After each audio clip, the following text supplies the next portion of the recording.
M9-এ সবাইকে স্বাগতম। M9-এ আমাদের টোটাল স্থিতিবিদ্যা স্ট্যাটিক্স নিয়ে আলোচনা করতে হবে আসলে।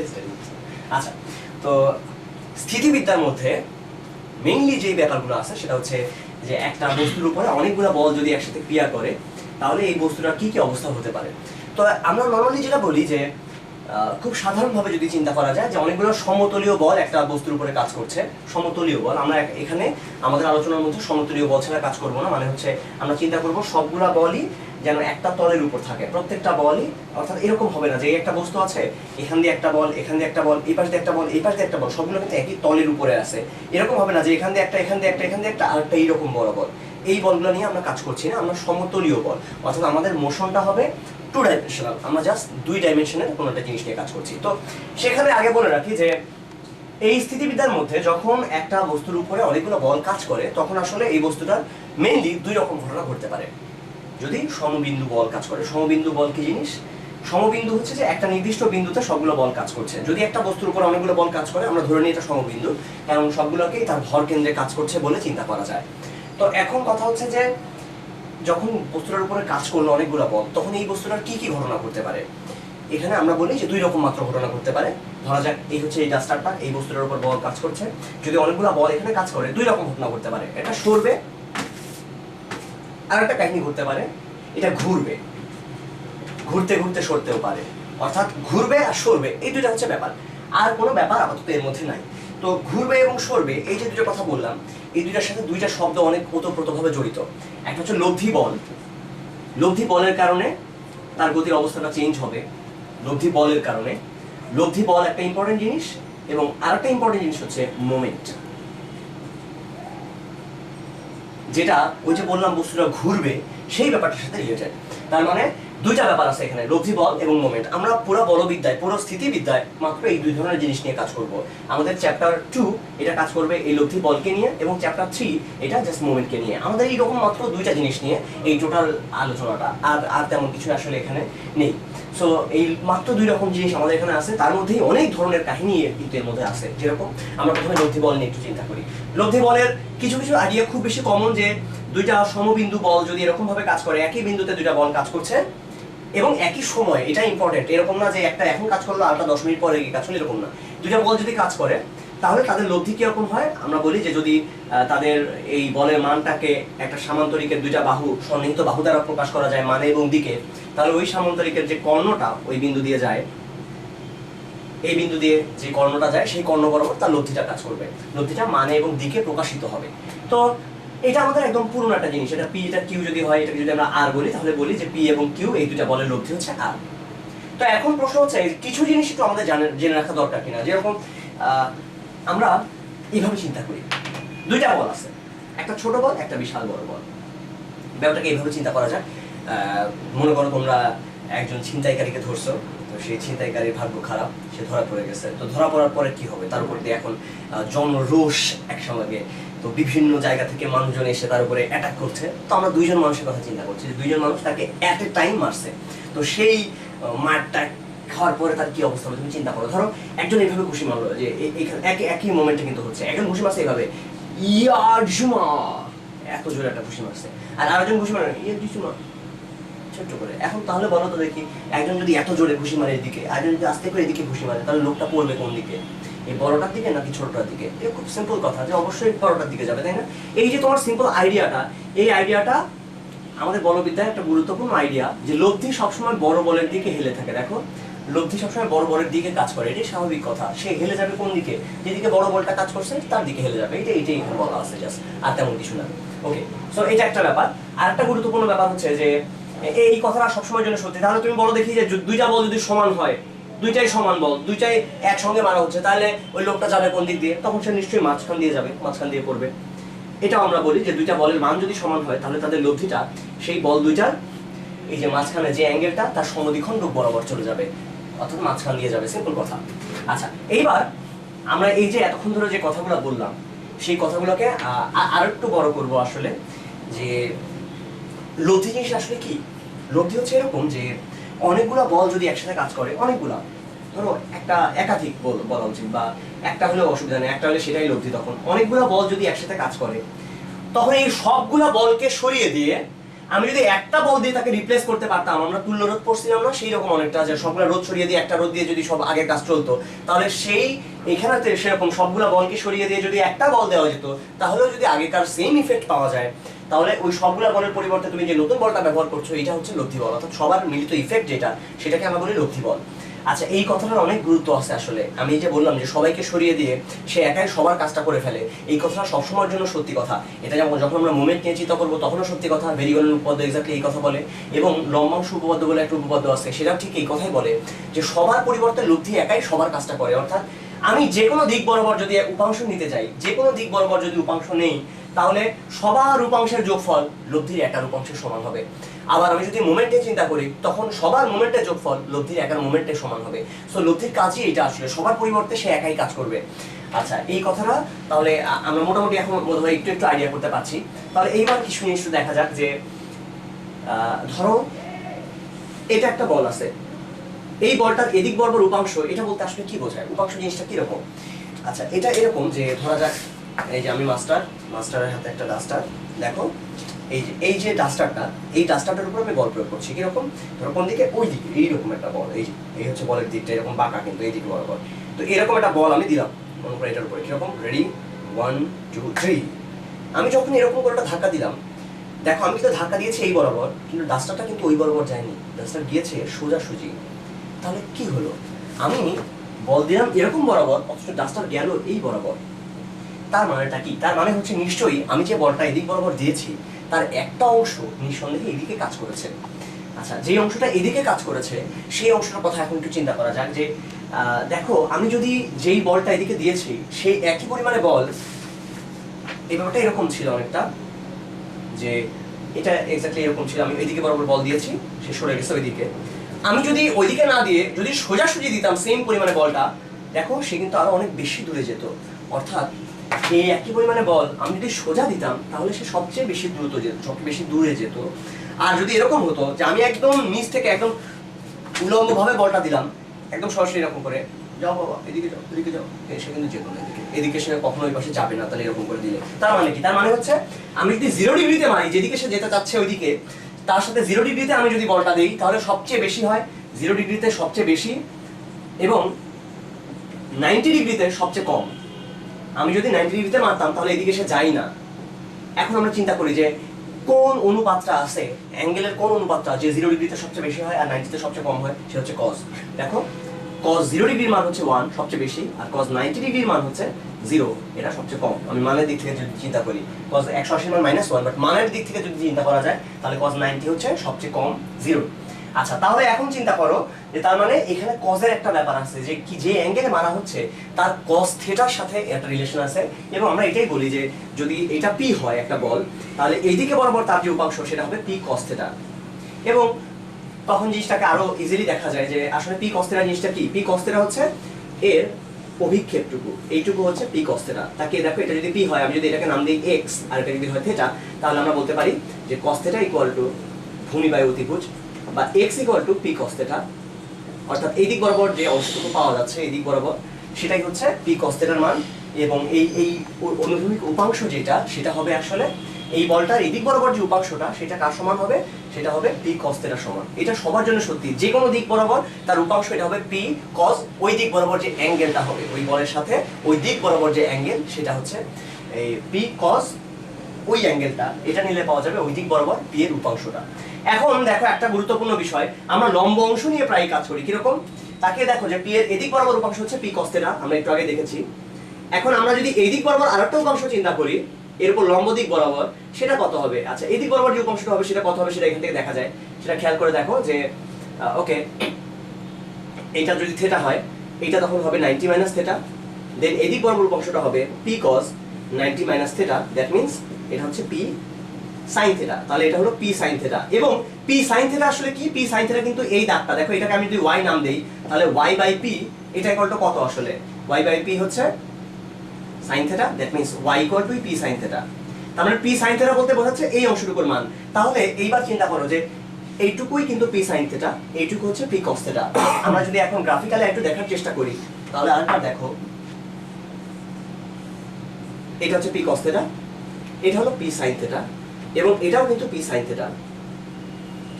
আমি যদি এখানে একটা দাগ টেনে নেই তাহলে আমরা দেখতে পারি এটা কিন্তু শেষ পর্যন্ত সেই সামান্তরিক উপপাদ্যের মতোই কাজ করছে, অর্থাৎ পি কস থিটা এবং পি সাইন থিটা এদের যদি আমি লব্ধি নেই তাহলে ঠিক পি পেয়ে যাবো। অর্থাৎ আমরা চাইলে পি বলটাকে ভেঙে এক্স্যাক্টলি দুইটা বলের লব্ধি হিসাবে চিন্তা করতে পারি, কাদের কাদের, পি কস থিটা এবং পি সাইন থিটা। আচ্ছা এদের কি বলে আসলে লম্ব অংশ, এদেরকে আমরা নিয়ে খুব বেশি কাজ করি, কারণ লম্ব থাকলেই সেগুলোকে নিয়ে হিসাব করা অনেক বেশি সোজা হয়ে যায়। আমরা জানি এটার স্কোয়ার প্লাস এটার স্কোয়ারের সমান হবে। আগে আমরা বলে ফেলি যে এই বলগুলো হচ্ছে সবকিছু ভেক্টর রাশি, এবং ভেক্টর রাশি নিয়ে কাজ করতে গেলে সবসময় আমাদের দুইটা জিনিস নিয়ে কাজ করতে হবে, মান এবং দিক। এবং মান এবং দিক নিয়ে যখন আমরা কাজ করতে যাব আমাদের আলটিমেটলি যেটা লাগবে সেটা হচ্ছে জ্যামিতি। আমরা জাস্ট জ্যামিতি নিয়ে কাজ করছি, এই জিনিসটা মাথার মধ্যে ফিল করো। প্রথম যে জিনিসটা লাগবে এটা সেন্স করা যে আমরা জ্যামিতি নিয়ে কাজ করছি, আমাদের মেইন কাজটা হচ্ছে জ্যামিতি নিয়ে। পরবিদ্যায় জ্যামিতি খুবই খুবই খুবই গুরুত্বপূর্ণ একটা জিনিস, জ্যামিতি নিয়ে আমাদেরকে ম্যাক্সিমাম কাজ করতে হবে। আচ্ছা ওকে, এবার তাহলে আসো যে আমরা একটু আগাই সামনের দিকে।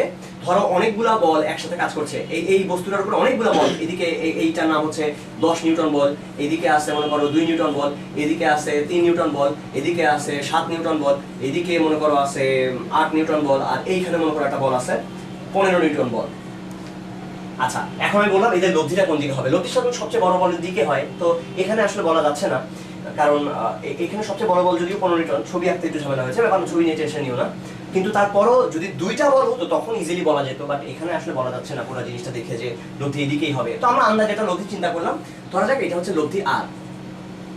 আচ্ছা এই অ্যাঙ্গেলগুলো মনে করে দেওয়া আছে যে এটা হচ্ছে 45 ডিগ্রি, ধরো এই অ্যাঙ্গেলটা হচ্ছে 50 ডিগ্রি, এই এতটুকু অ্যাঙ্গেল মনে করো সাপোজ এটা 45 এর কাছাকাছি হবে, ধরো বললাম 50 ডিগ্রি, এটা 40 ডিগ্রি, তাহলে অলরেডি কত গেল, 40 50 90 135। ওকে এইটা মনে করে বললাম 70 ডিগ্রি 205। আচ্ছা এইটা মনে করো আরো 60 দিলাম, তাহলে 265, আর কত লাগে, আর আগে হলো 85।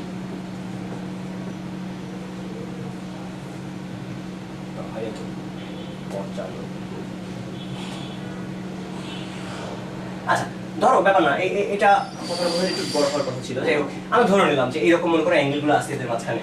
তো এখন প্রথম কথা হচ্ছে আমরা জানি যে লব্ধির কাজটাই হলো সবার পরিবর্তে কাজ করা, তার মানে কি যে এখানে যতগুলো বল আছে তাদের সবার উপাংশ যে কোনো একদিক বরাবর সবার উপাংশের যোগফল এটা হবে লব্ধির উপাংশের সমান।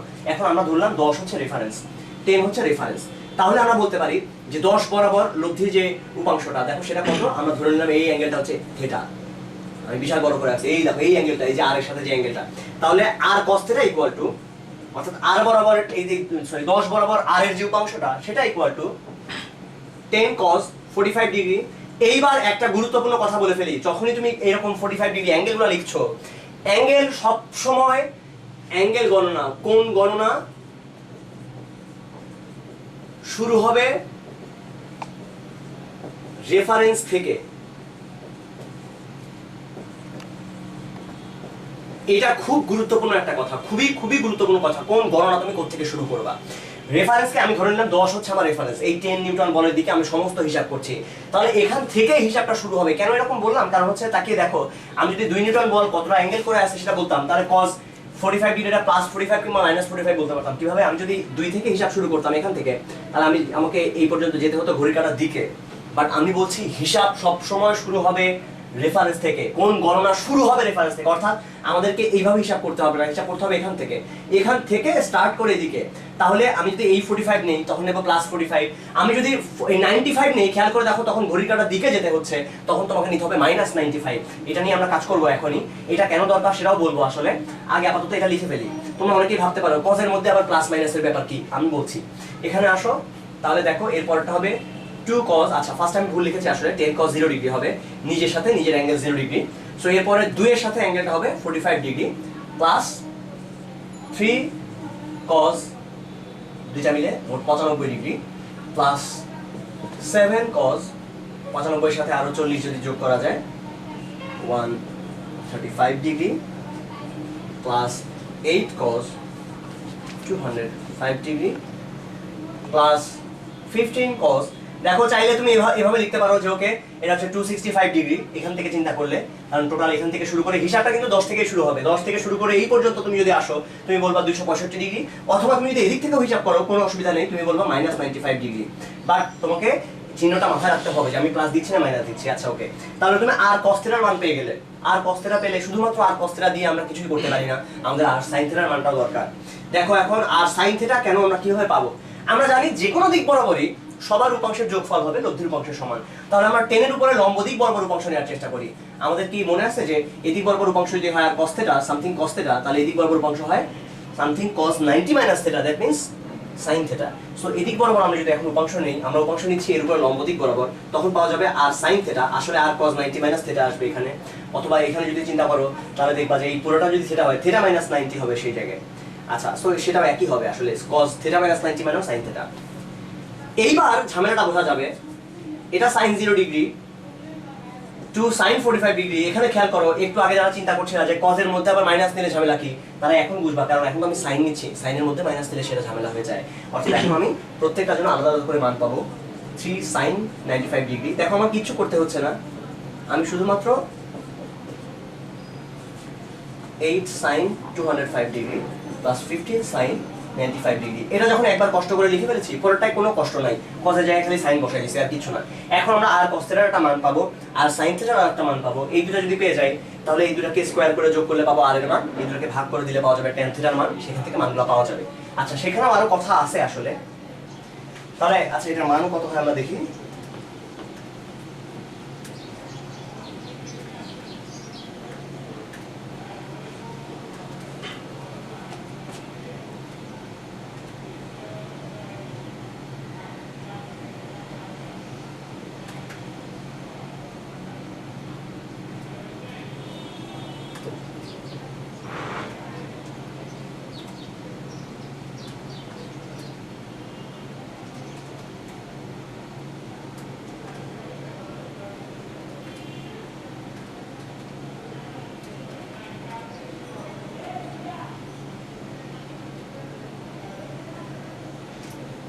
আচ্ছা, আর cos থিটার মান পাওয়া গেল 11.6273, আর sin থিটার মানটা এখন আমরা বের করব।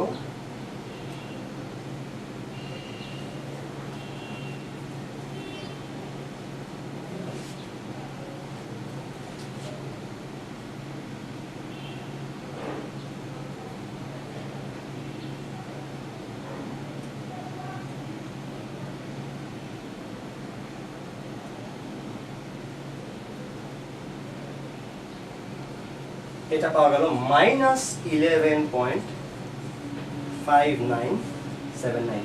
তাহলে আর sin থিটা এবং আর cos থিটা যখন আমরা পেয়ে গেছি, তখন আসলে আইডিয়া করে ফেলা যাবে যে আর এর মান কত এবং থিটার মান কত। কারণ আমরা জানি যে ভেক্টরের মধ্যে আছে মাত্র দুটো জিনিস, মান এবং দিক।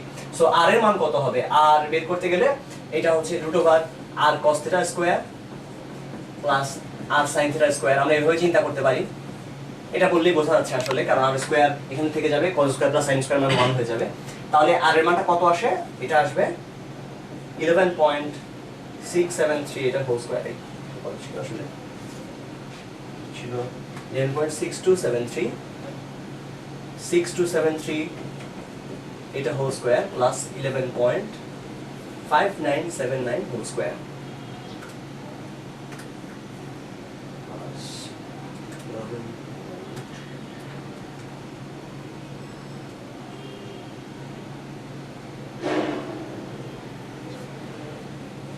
সো এটার ভ্যালু আসবে 16.4227। আচ্ছা, আমরা কিন্তু আর এর মান পেয়ে গেলাম। এখন একটা ব্যাপার আছে যে যখন আমরা থিটা বের করব, নরমালি যেটা করা হয় সেটা হচ্ছে যে এই sin থিটাকে cos থিটা দিয়ে ভাগ করে দিতে হয়। আচ্ছা, তুমি যদি sin থিটাকে cos থিটা দিয়ে ভাগ করে দাও, ওকে ভালো, অসুবিধা নেই, যেটা পাওয়া যাবে।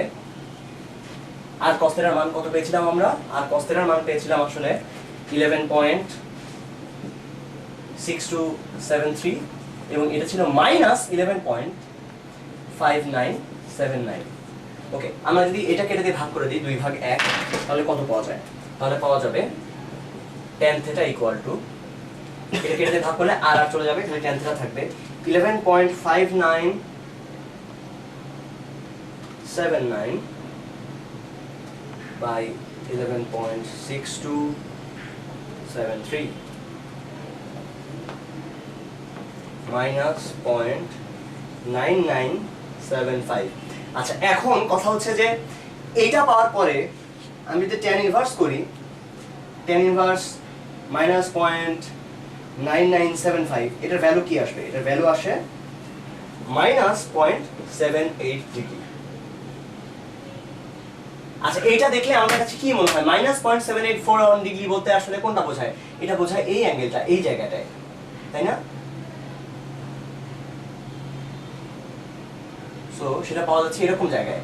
এক্স্যাক্টলি এটাই আসলে অ্যান্সার হবে এখানে। ঠিক আছে, বাট ব্যাপার হচ্ছে যদি কখনো এরকম পেতাম আমরা যে আর cos থিটার মান আসছে মাইনাস আর sin থিটার মান আসছে প্লাস, এরকম একই অঙ্ক, এটা আসলে এই অঙ্কটার ক্ষেত্রে ওকে ঠিক আছে, এটা থিটার মানটা যা পাওয়া গেছে এটাই অ্যান্সার। বাট সমস্যা হচ্ছে যদি এরকম আসতো যে আর cos থিটার মান আসছে নেগেটিভ, আর cos থিটা নেগেটিভ, আর sin থিটা এটা আসছে পজিটিভ, তখন এটা নিয়ে কোনো প্রবলেম নাই আর এর ভ্যালু নিয়ে, বাট অ্যাঙ্গেলটা নিয়ে তখন ঝামেলা ছিল। কারণ এই ভ্যালুটা কোথায় আসলে হয়, এই তখনও আসলে সেম যদি মান আসতো, অর্থাৎ এটা যদি প্লাস আসতো আর এটা যদি মাইনাস আসতো, তখন আমার অ্যাঙ্গেল কিন্তু এটাই আসতো, কিন্তু তখন আসলে অ্যান্সার এটা হতো না, এইটা তখন অ্যান্সারটা আসতো না আমাদের। যদিও আমি tan থিটা দিয়ে ভাগ করলে আর কিছু বুঝতে পারতাম না। কারণটা কি? কারণ হচ্ছে কোন কোয়াড্রেন্টে আছে, এটা খুব গুরুত্বপূর্ণ একটা বিষয়। যখন আর cos থিটা পজিটিভ, আর cos থিটা মানে হচ্ছে জাস্ট আমি যদি কি বলে এটাকে যে কোঅর্ডিনেট দিয়ে চিন্তা করি, তাহলে মাইনাস প্লাস আসলে কোন জায়গাটায় আছে? মাইনাস প্লাস মানে হচ্ছে মাইনাস প্লাস এই জায়গাটায়, এই কোয়াড্রেন্টে সেটা পাওয়া যেত, অর্থাৎ সেকেন্ড কোয়াড্রেন্টে কিন্তু এই -0.7841 এই অ্যাঙ্গেলটা আসতো না। এটার সাথে আমাদেরকে আরো পাই যোগ করে তারপরে আমরা সেকেন্ড কোয়াড্রেন্টে যেতে পারতাম, অর্থাৎ 180 যোগ করলে তখন রিয়েল রেজাল্টটা পাওয়া যেত। অর্থাৎ 180 যোগ বিয়োগ করে নিতে হবে কোয়াড্রেন্ট অনুসারে 180 যোগ বিয়োগ করতে হবে, এটা মাথার মধ্যে রেখে দিও, এটা খুব ইম্পর্টেন্ট। যদি দেখি যে ঠিক আছে, যে আমি যেই কোঅর্ডিনেটে চাচ্ছি সেখানে আছে, তাহলে ফাইন। যদি না থাকে তাহলে আমরা 180 যোগ বা বিয়োগ করে নেব। আচ্ছা, এবার আসো আমরা সামনে আগাই। এই সেম একটু আগে আমরা যে অঙ্কটা করেছি, আসলে এটাকে চাইলেই ক্যালকুলেটর দিয়ে করে ফেলা যায়। ক্যালকুলেটর দিয়ে জটিল সংখ্যার আইডিয়া দিয়ে এটা করা যায় পুরোপুরি, কারণ জটিল সংখ্যা আর ভেক্টরের মধ্যে খুব বেসিক পার্থক্য নাই আসলে। আমরা জটিল সংখ্যাকে এই ভেক্টর দিয়ে, টু ডাইমেনশনাল ভেক্টর দিয়ে চিন্তা করতে পারি। তো এটা আমি আমার একটা শীট, প্রবাবলি ম্যাথট্রিক্স, ওই শীটের মধ্যে এটা ব্যাখ্যা করেছি, আমি এই কারণে এখানে ব্যাখ্যা করছি না। আচ্ছা, এবারে আমরা স্থিতিবিদ্যার কয়েকটা ইম্পর্টেন্ট বিষয় নিয়ে একটু আলোচনা করি। স্থিতিবিদ্যাতে আসলে প্রথম চ্যাপ্টার থেকে যতটা না আসে, তার পরের চ্যাপ্টার থেকে বেশি আসে। অর্থাৎ এখানে আমরা কাজ করব এখন লামির উপপাদ্য জাতীয় প্রবলেমগুলোকে নিয়ে। খুব ইজি একটা প্রবলেম নিয়ে চিন্তা করা যাক। আমাদের বেলায় এটা এসেছিল এইরকম একটা প্রবলেম, যে এটা একটা বড় মাপের একটা ধরা যাক ফুটবল, সেই ফুটবলটার এখানে একটা সুতা বেঁধে এখান দিয়ে ঝুলিয়ে দেওয়া হয়েছে। তো এই ফুটবলটার একটা ওজন আছে W, এবং এই ফুটবলটা যেই সুতা দিয়ে বেঁধে ঝুলানো হয়েছে তার এই পর্যন্ত দৈর্ঘ্য হচ্ছে L, সেই সুতাটার দৈর্ঘ্য হচ্ছে L, আর এটার ব্যাসার্ধ হচ্ছে R। এইটুকু দিয়ে আমাদেরকে বের করতে বলেছে যে এখানে এটার টান কত হবে, টি কত হবে। তো যখন আমরা এটা নিয়ে কাজ করব, তখন বেশ কিছু ব্যাপার আছে, যে ওকে আমি যদি আসলে এটাকে আস্তে আস্তে আরো বর্ধিত করতাম, তাহলে সেটা কেন্দ্রে গিয়ে মিলতো।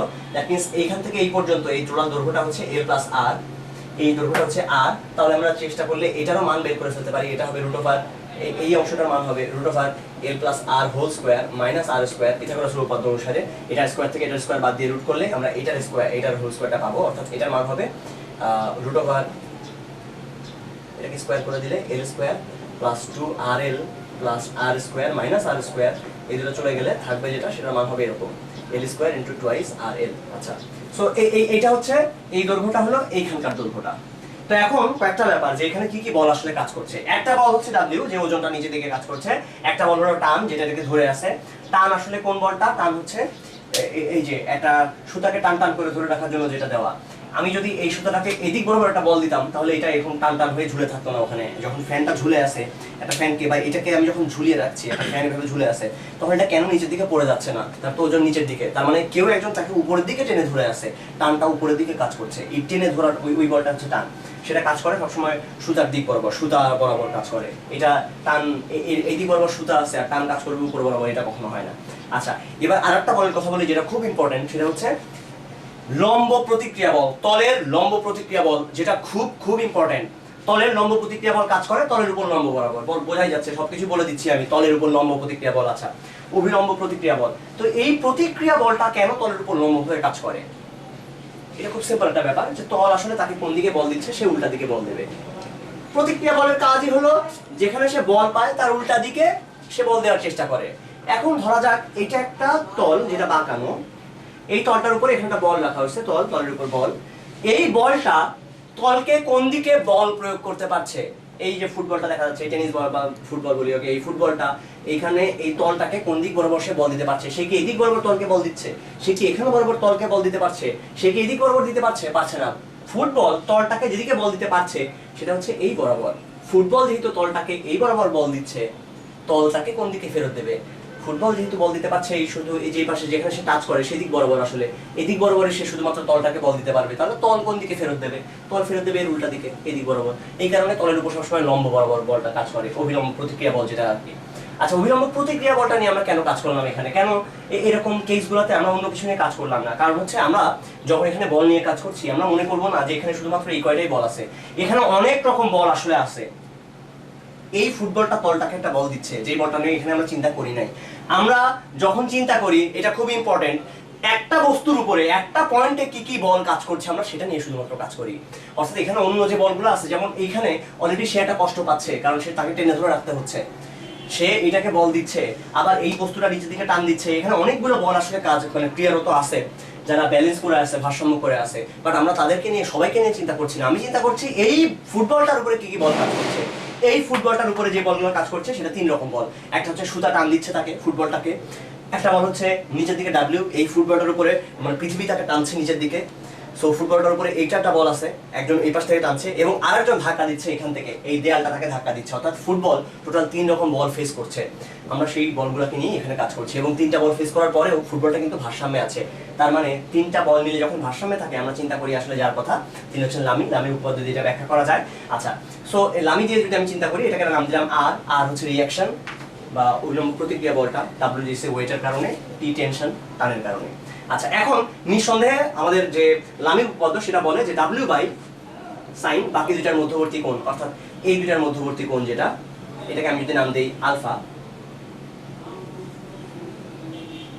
আচ্ছা, এটাকে না, এইটা যদি আলফা হয় তাহলে এটা হচ্ছে 180 মাইনাস আলফা বা পাই মাইনাস আলফা লিখলাম আমি।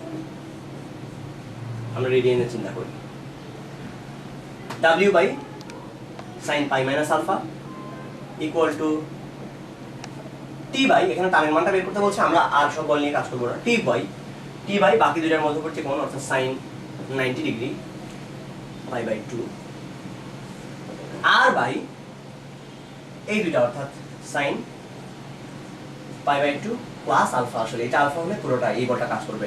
তো আমরা আসলে পুরোটা নিয়ে কাজ করবো না, লামির উপপাদ্য থেকে আমরা জাস্ট এই দুইটা জিনিস নিয়ে কাজ করতে চাই। তাহলে আমরা পাবো W by sine alpha equal to T by 1 বা T equal to W by sine alpha. Sine alpha সমান কি? লম্ব বাই অতিভুজ। সাইন আলফা ইকুয়াল টু লম্ব বাই অতিভুজ। লম্ব কত আছে? লম্ব হচ্ছে root over L square plus 2 R L by অতিভুজ কত? লম্ব বাই অতিভুজ হচ্ছে এটা, অর্থাৎ আর প্লাস এল। এই আমাদের অ্যান্সার। অতএব টি এর মান আসবে W into R plus L by root over R square plus 2 R L. এই অঙ্কটা প্রবাবলি আমাদের যখন 2004 সালে আমি ভর্তি পরীক্ষা দিয়েছিলাম সেখানে অঙ্কটা এসেছিল, খুবই সোজা একটা অঙ্ক। এখানে এবার একটা গুরুত্বপূর্ণ কথা বলে ফেলি যে আমরা লামির উপপাদ্যের মতো করে আরেকটা উপপাদ্য চিন্তা করতে পারি। সেটা হচ্ছে এই বলগুলো আসলে এই যে ত্রিভুজটা, সেই ত্রিভুজের বাহুগুলোর দৈর্ঘ্যের সমানুপাতিক। আবার বলছি আমি কথাটা, যেহেতু এই বলগুলো এই ত্রিভুজের কোণগুলো সমানুপাতিক, ত্রিভুজের কোণগুলো সাইনের সমানুপাতিক, ত্রিভুজের কোণগুলো সাইন আবার ত্রিভুজের বাহুর সমানুপাতিক হয়। আবার বলছি কথাটা, এখানে যতগুলো বল আছে প্রত্যেকটা বল এই ত্রিভুজের অ্যাঙ্গেলগুলোর সাইনের সমানুপাতিক। যেহেতু তারা অ্যাঙ্গেলের সাইনের সমানুপাতিক, সুতরাং অ্যাঙ্গেলের সাইনের সমানুপাতিক হওয়ার মানে হচ্ছে তারা এই ত্রিভুজের বাহুগুলোরও সমানুপাতিক হবে, কারণ বাহুগুলা অ্যাঙ্গেলের সাইনের সমানুপাতিক হয়। তার মানে এই যে ডাব্লিউ সেটা হবে এই রকম বরাবর। দেখো এই বরাবর যে বাহুটা আছে তার এই দিক বরাবর, ডাব্লিউ বরাবর যে বাহুটা তার আছে সেটা হচ্ছে এই বাহুটা, এই বাহুর দৈর্ঘ্যের সমানুপাতিক। তার মানে আমি এভাবে বলতে পারি যে ডাব্লিউ বাই ওই বাহুটার দৈর্ঘ্য 2r l plus l square equal to r by এদিক বরাবর যে বাহুটা আছে সেটা হচ্ছে r, ছোট হাতের r, equal to t by এই বরাবর তার যে বাহুটা আছে, এই t বরাবর কি বাহু, এই পুরো বাহুটা অর্থাৎ r প্লাস l। এটা দিয়েই আমরা আমাদের অঙ্কটা করতে পারতাম চাইলে। অতএব t equal to w into R R plus L by নিচে root over twice R L plus এল স্কোয়ার। ত্রিভুজের এই বাহুর উপপাদ্যটা দিয়েও আমরা চাইলে এই ধরনের অঙ্কগুলো সলভ করতে পারি।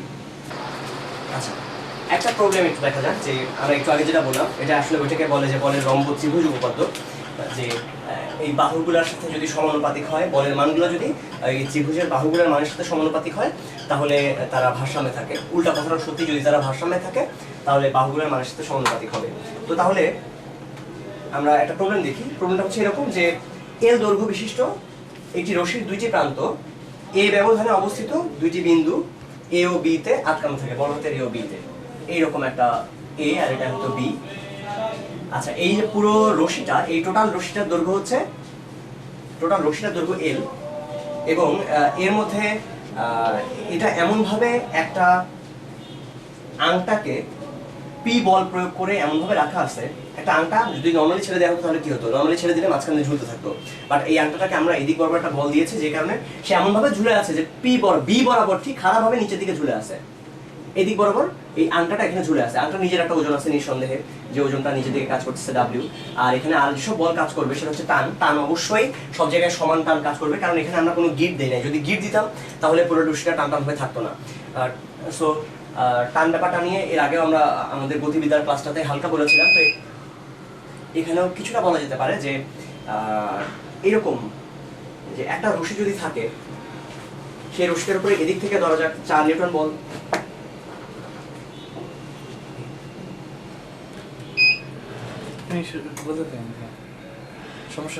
একটা রশি যদি থাকে, যে রশিটার উপরে এদিকে 4 নিউটন বল এবং এদিকে 10 নিউটন বল দেওয়া হচ্ছে, তাহলে কি হবে? তাহলে যেটা দেখা যাবে, এইদিকে বরাবর 10 নিউটন বল দেখা যাচ্ছে, তাহলে যেটা হবে যে দেখা যাবে এইদিকে 6 নিউটন বল একটা পাওয়া যাচ্ছে। সো সেই 6 নিউটন বলটা যেটা লব্ধি বল হিসেবে কাজ করে, সেটা ওইদিকে এই পুরো বস্তুটাকে টেনে নিয়ে যাবে। এবং আরেকটা ঘটনা যেটা হবে যে এই 4 নিউটন এবং 4 নিউটন এরা দুজন পরস্পরকে নিউট্রাল করে দেবে, এবং যে নিউট্রালটা করবে তার কারণে পুরো তারটা টান টান হয়ে থাকবে। অর্থাৎ আমরা শুধুমাত্র 6 নিউটন বলটা নিয়ে সবসময় চিন্তা করি, এটা ঠিক না। কারণ সেটা বাদে যে 4 নিউটন দুই পাশে আছে, তারাও একটা গুরুত্বপূর্ণ ভূমিকা পালন করে। সেটা হচ্ছে এই তারটাকে সোজা করে রাখে। এটা বোঝা যাবে যদি আমরা এরকম করে চিন্তা করি যে 1000 নিউটন বল এদিকে দিলাম আর এদিকে 1006 নিউটন বল দিলাম। এখন এই সুতা যদি খুবই চিকন হয় তাহলে 1000 নিউটন বল সে সহ্য করতে আসলে পারবে না। ইনফ্যাক্ট এইটা তখন এটা কোনো কাজই করবে না, এটা দুই পাশে ছিঁড়ে যাবে। আমি যদি মাকড়সার সুতার কথা চিন্তা করি, এক পাশে 1000 নিউটন আর পাশে 1006 নিউটন বল দিলাম, তাহলে তার এক পাশে লব্ধি বল হবে 6 নিউটন। লব্ধি বল 6 নিউটন সেটা অনেক অল্প। বা আমি যদি এখানে আরো বলতাম যে এটা 1001 নিউটন, তাহলে 1 নিউটন বল অনেক অল্প। এইটা হয়তো মাকড়সার এটা সহ্য করতেও পারে, মাকড়সার সুতাটা।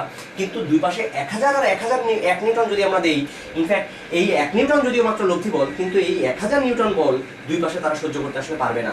অর্থাৎ এই 1000 নিউটন বল তারও কিন্তু গুরুত্বপূর্ণ ভূমিকা আছে, সেটাকে টান টান করে ধরে রাখছে। এখানে এটা হচ্ছে সেই টানটা।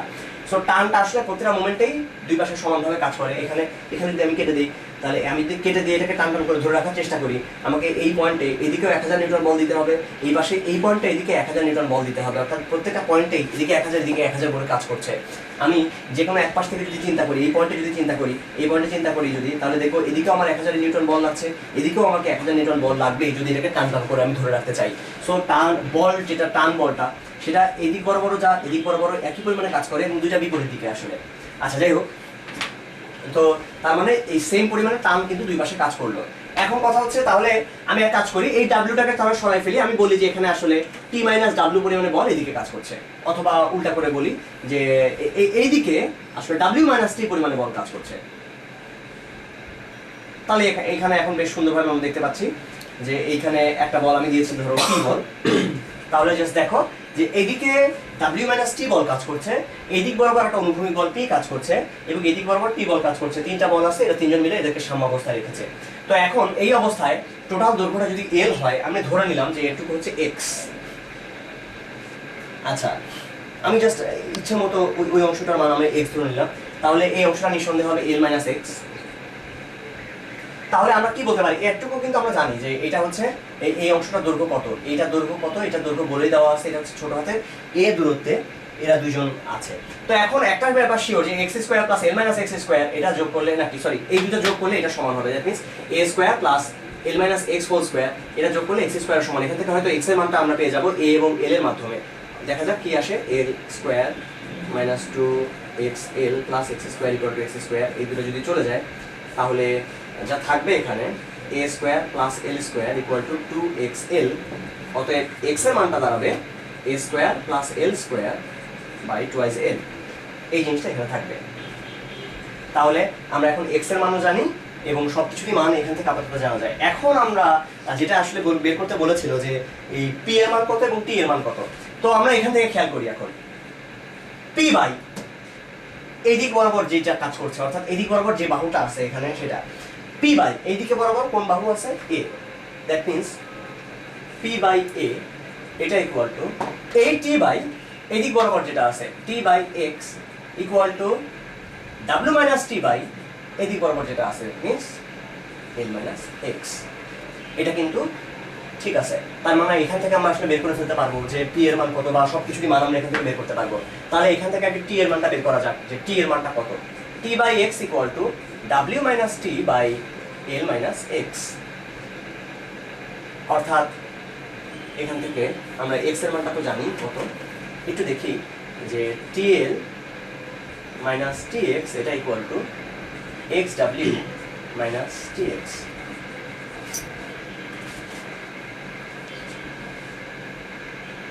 বা TL equal to x into w বা t equal to এখান থেকে আসবে xw by l।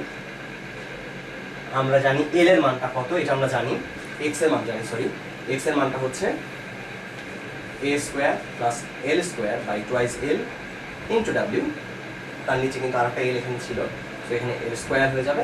সো এটা হচ্ছে টি এর ভ্যালুটা আমরা তাহলে পেয়ে গেলাম। এটা হচ্ছে টানের মানটা, টান হচ্ছে a square plus l square by twice l square. একটু আগে আমরা এক্স এর মানটা কিন্তু এখান থেকে বের করে রেখেছিলাম। টান যখন পেয়ে গেছি তখন আমরা এখান থেকে আসলে টান যখন জানি তখন এই জায়গা থেকে আলটিমেটলি আমরা পি এর ভ্যালুটাও বের করে ফেলতে পারবো যে পি এর মানটা কত। এখান থেকে দেখা যাবে P by A equal to T by X, P এর মানটা এখানে বসিয়ে দেবো, এ এর মান আমরা জানি, এক্স এর মান জানি, সবগুলো বসিয়ে দিলে এখান থেকে পেয়ে যাওয়া যাবে যে পি এর মানটা এখানে কত আসবে। দেখা যাবে পি এর মানটা আসবে এ ডাব্লিউ বাই এল, এটা পাওয়া যাবে। এটা খুব সহজে পাওয়া যাবে, টি এর মানটা বসিয়ে দিতে হবে, এক্স এর মানটা বসিয়ে দিতে হবে। ওকে,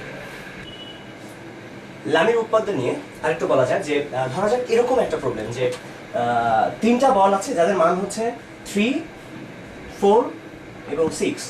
এই 3 নিউটন, 4 নিউটন এবং 6 নিউটন, এই তিন মানের তিনটা বল, এরা তিনজন মিলে ভারসাম্য তৈরি করে। প্রশ্ন হচ্ছে যদি ভারসাম্য তারা তৈরি করেই এই তিনটা সমতলীয় সমবিন্দু বল, তাহলে এদের মধ্যবর্তী কোণ কত করে, মানে 3 আর 4 এর মধ্যে অ্যাঙ্গেল কত, এই 4 আর 6 এর মধ্যে বা অ্যাঙ্গেল কত, এবং 6 বা 3 এর মধ্যে বা অ্যাঙ্গেলটা কত, অ্যাঙ্গেল বের করতে হবে।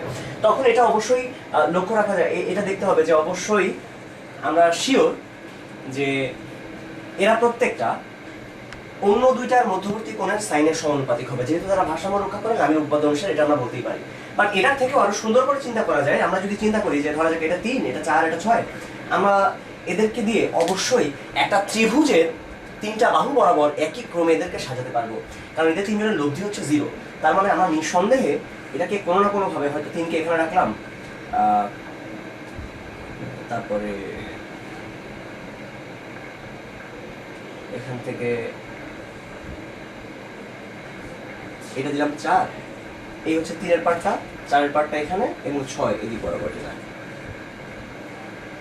খেয়াল করে দেখো, এটাকে অবশ্যই আমরা একটা ত্রিভুজের তিনটা বাহু হিসাবে সাজাতেই পারবো।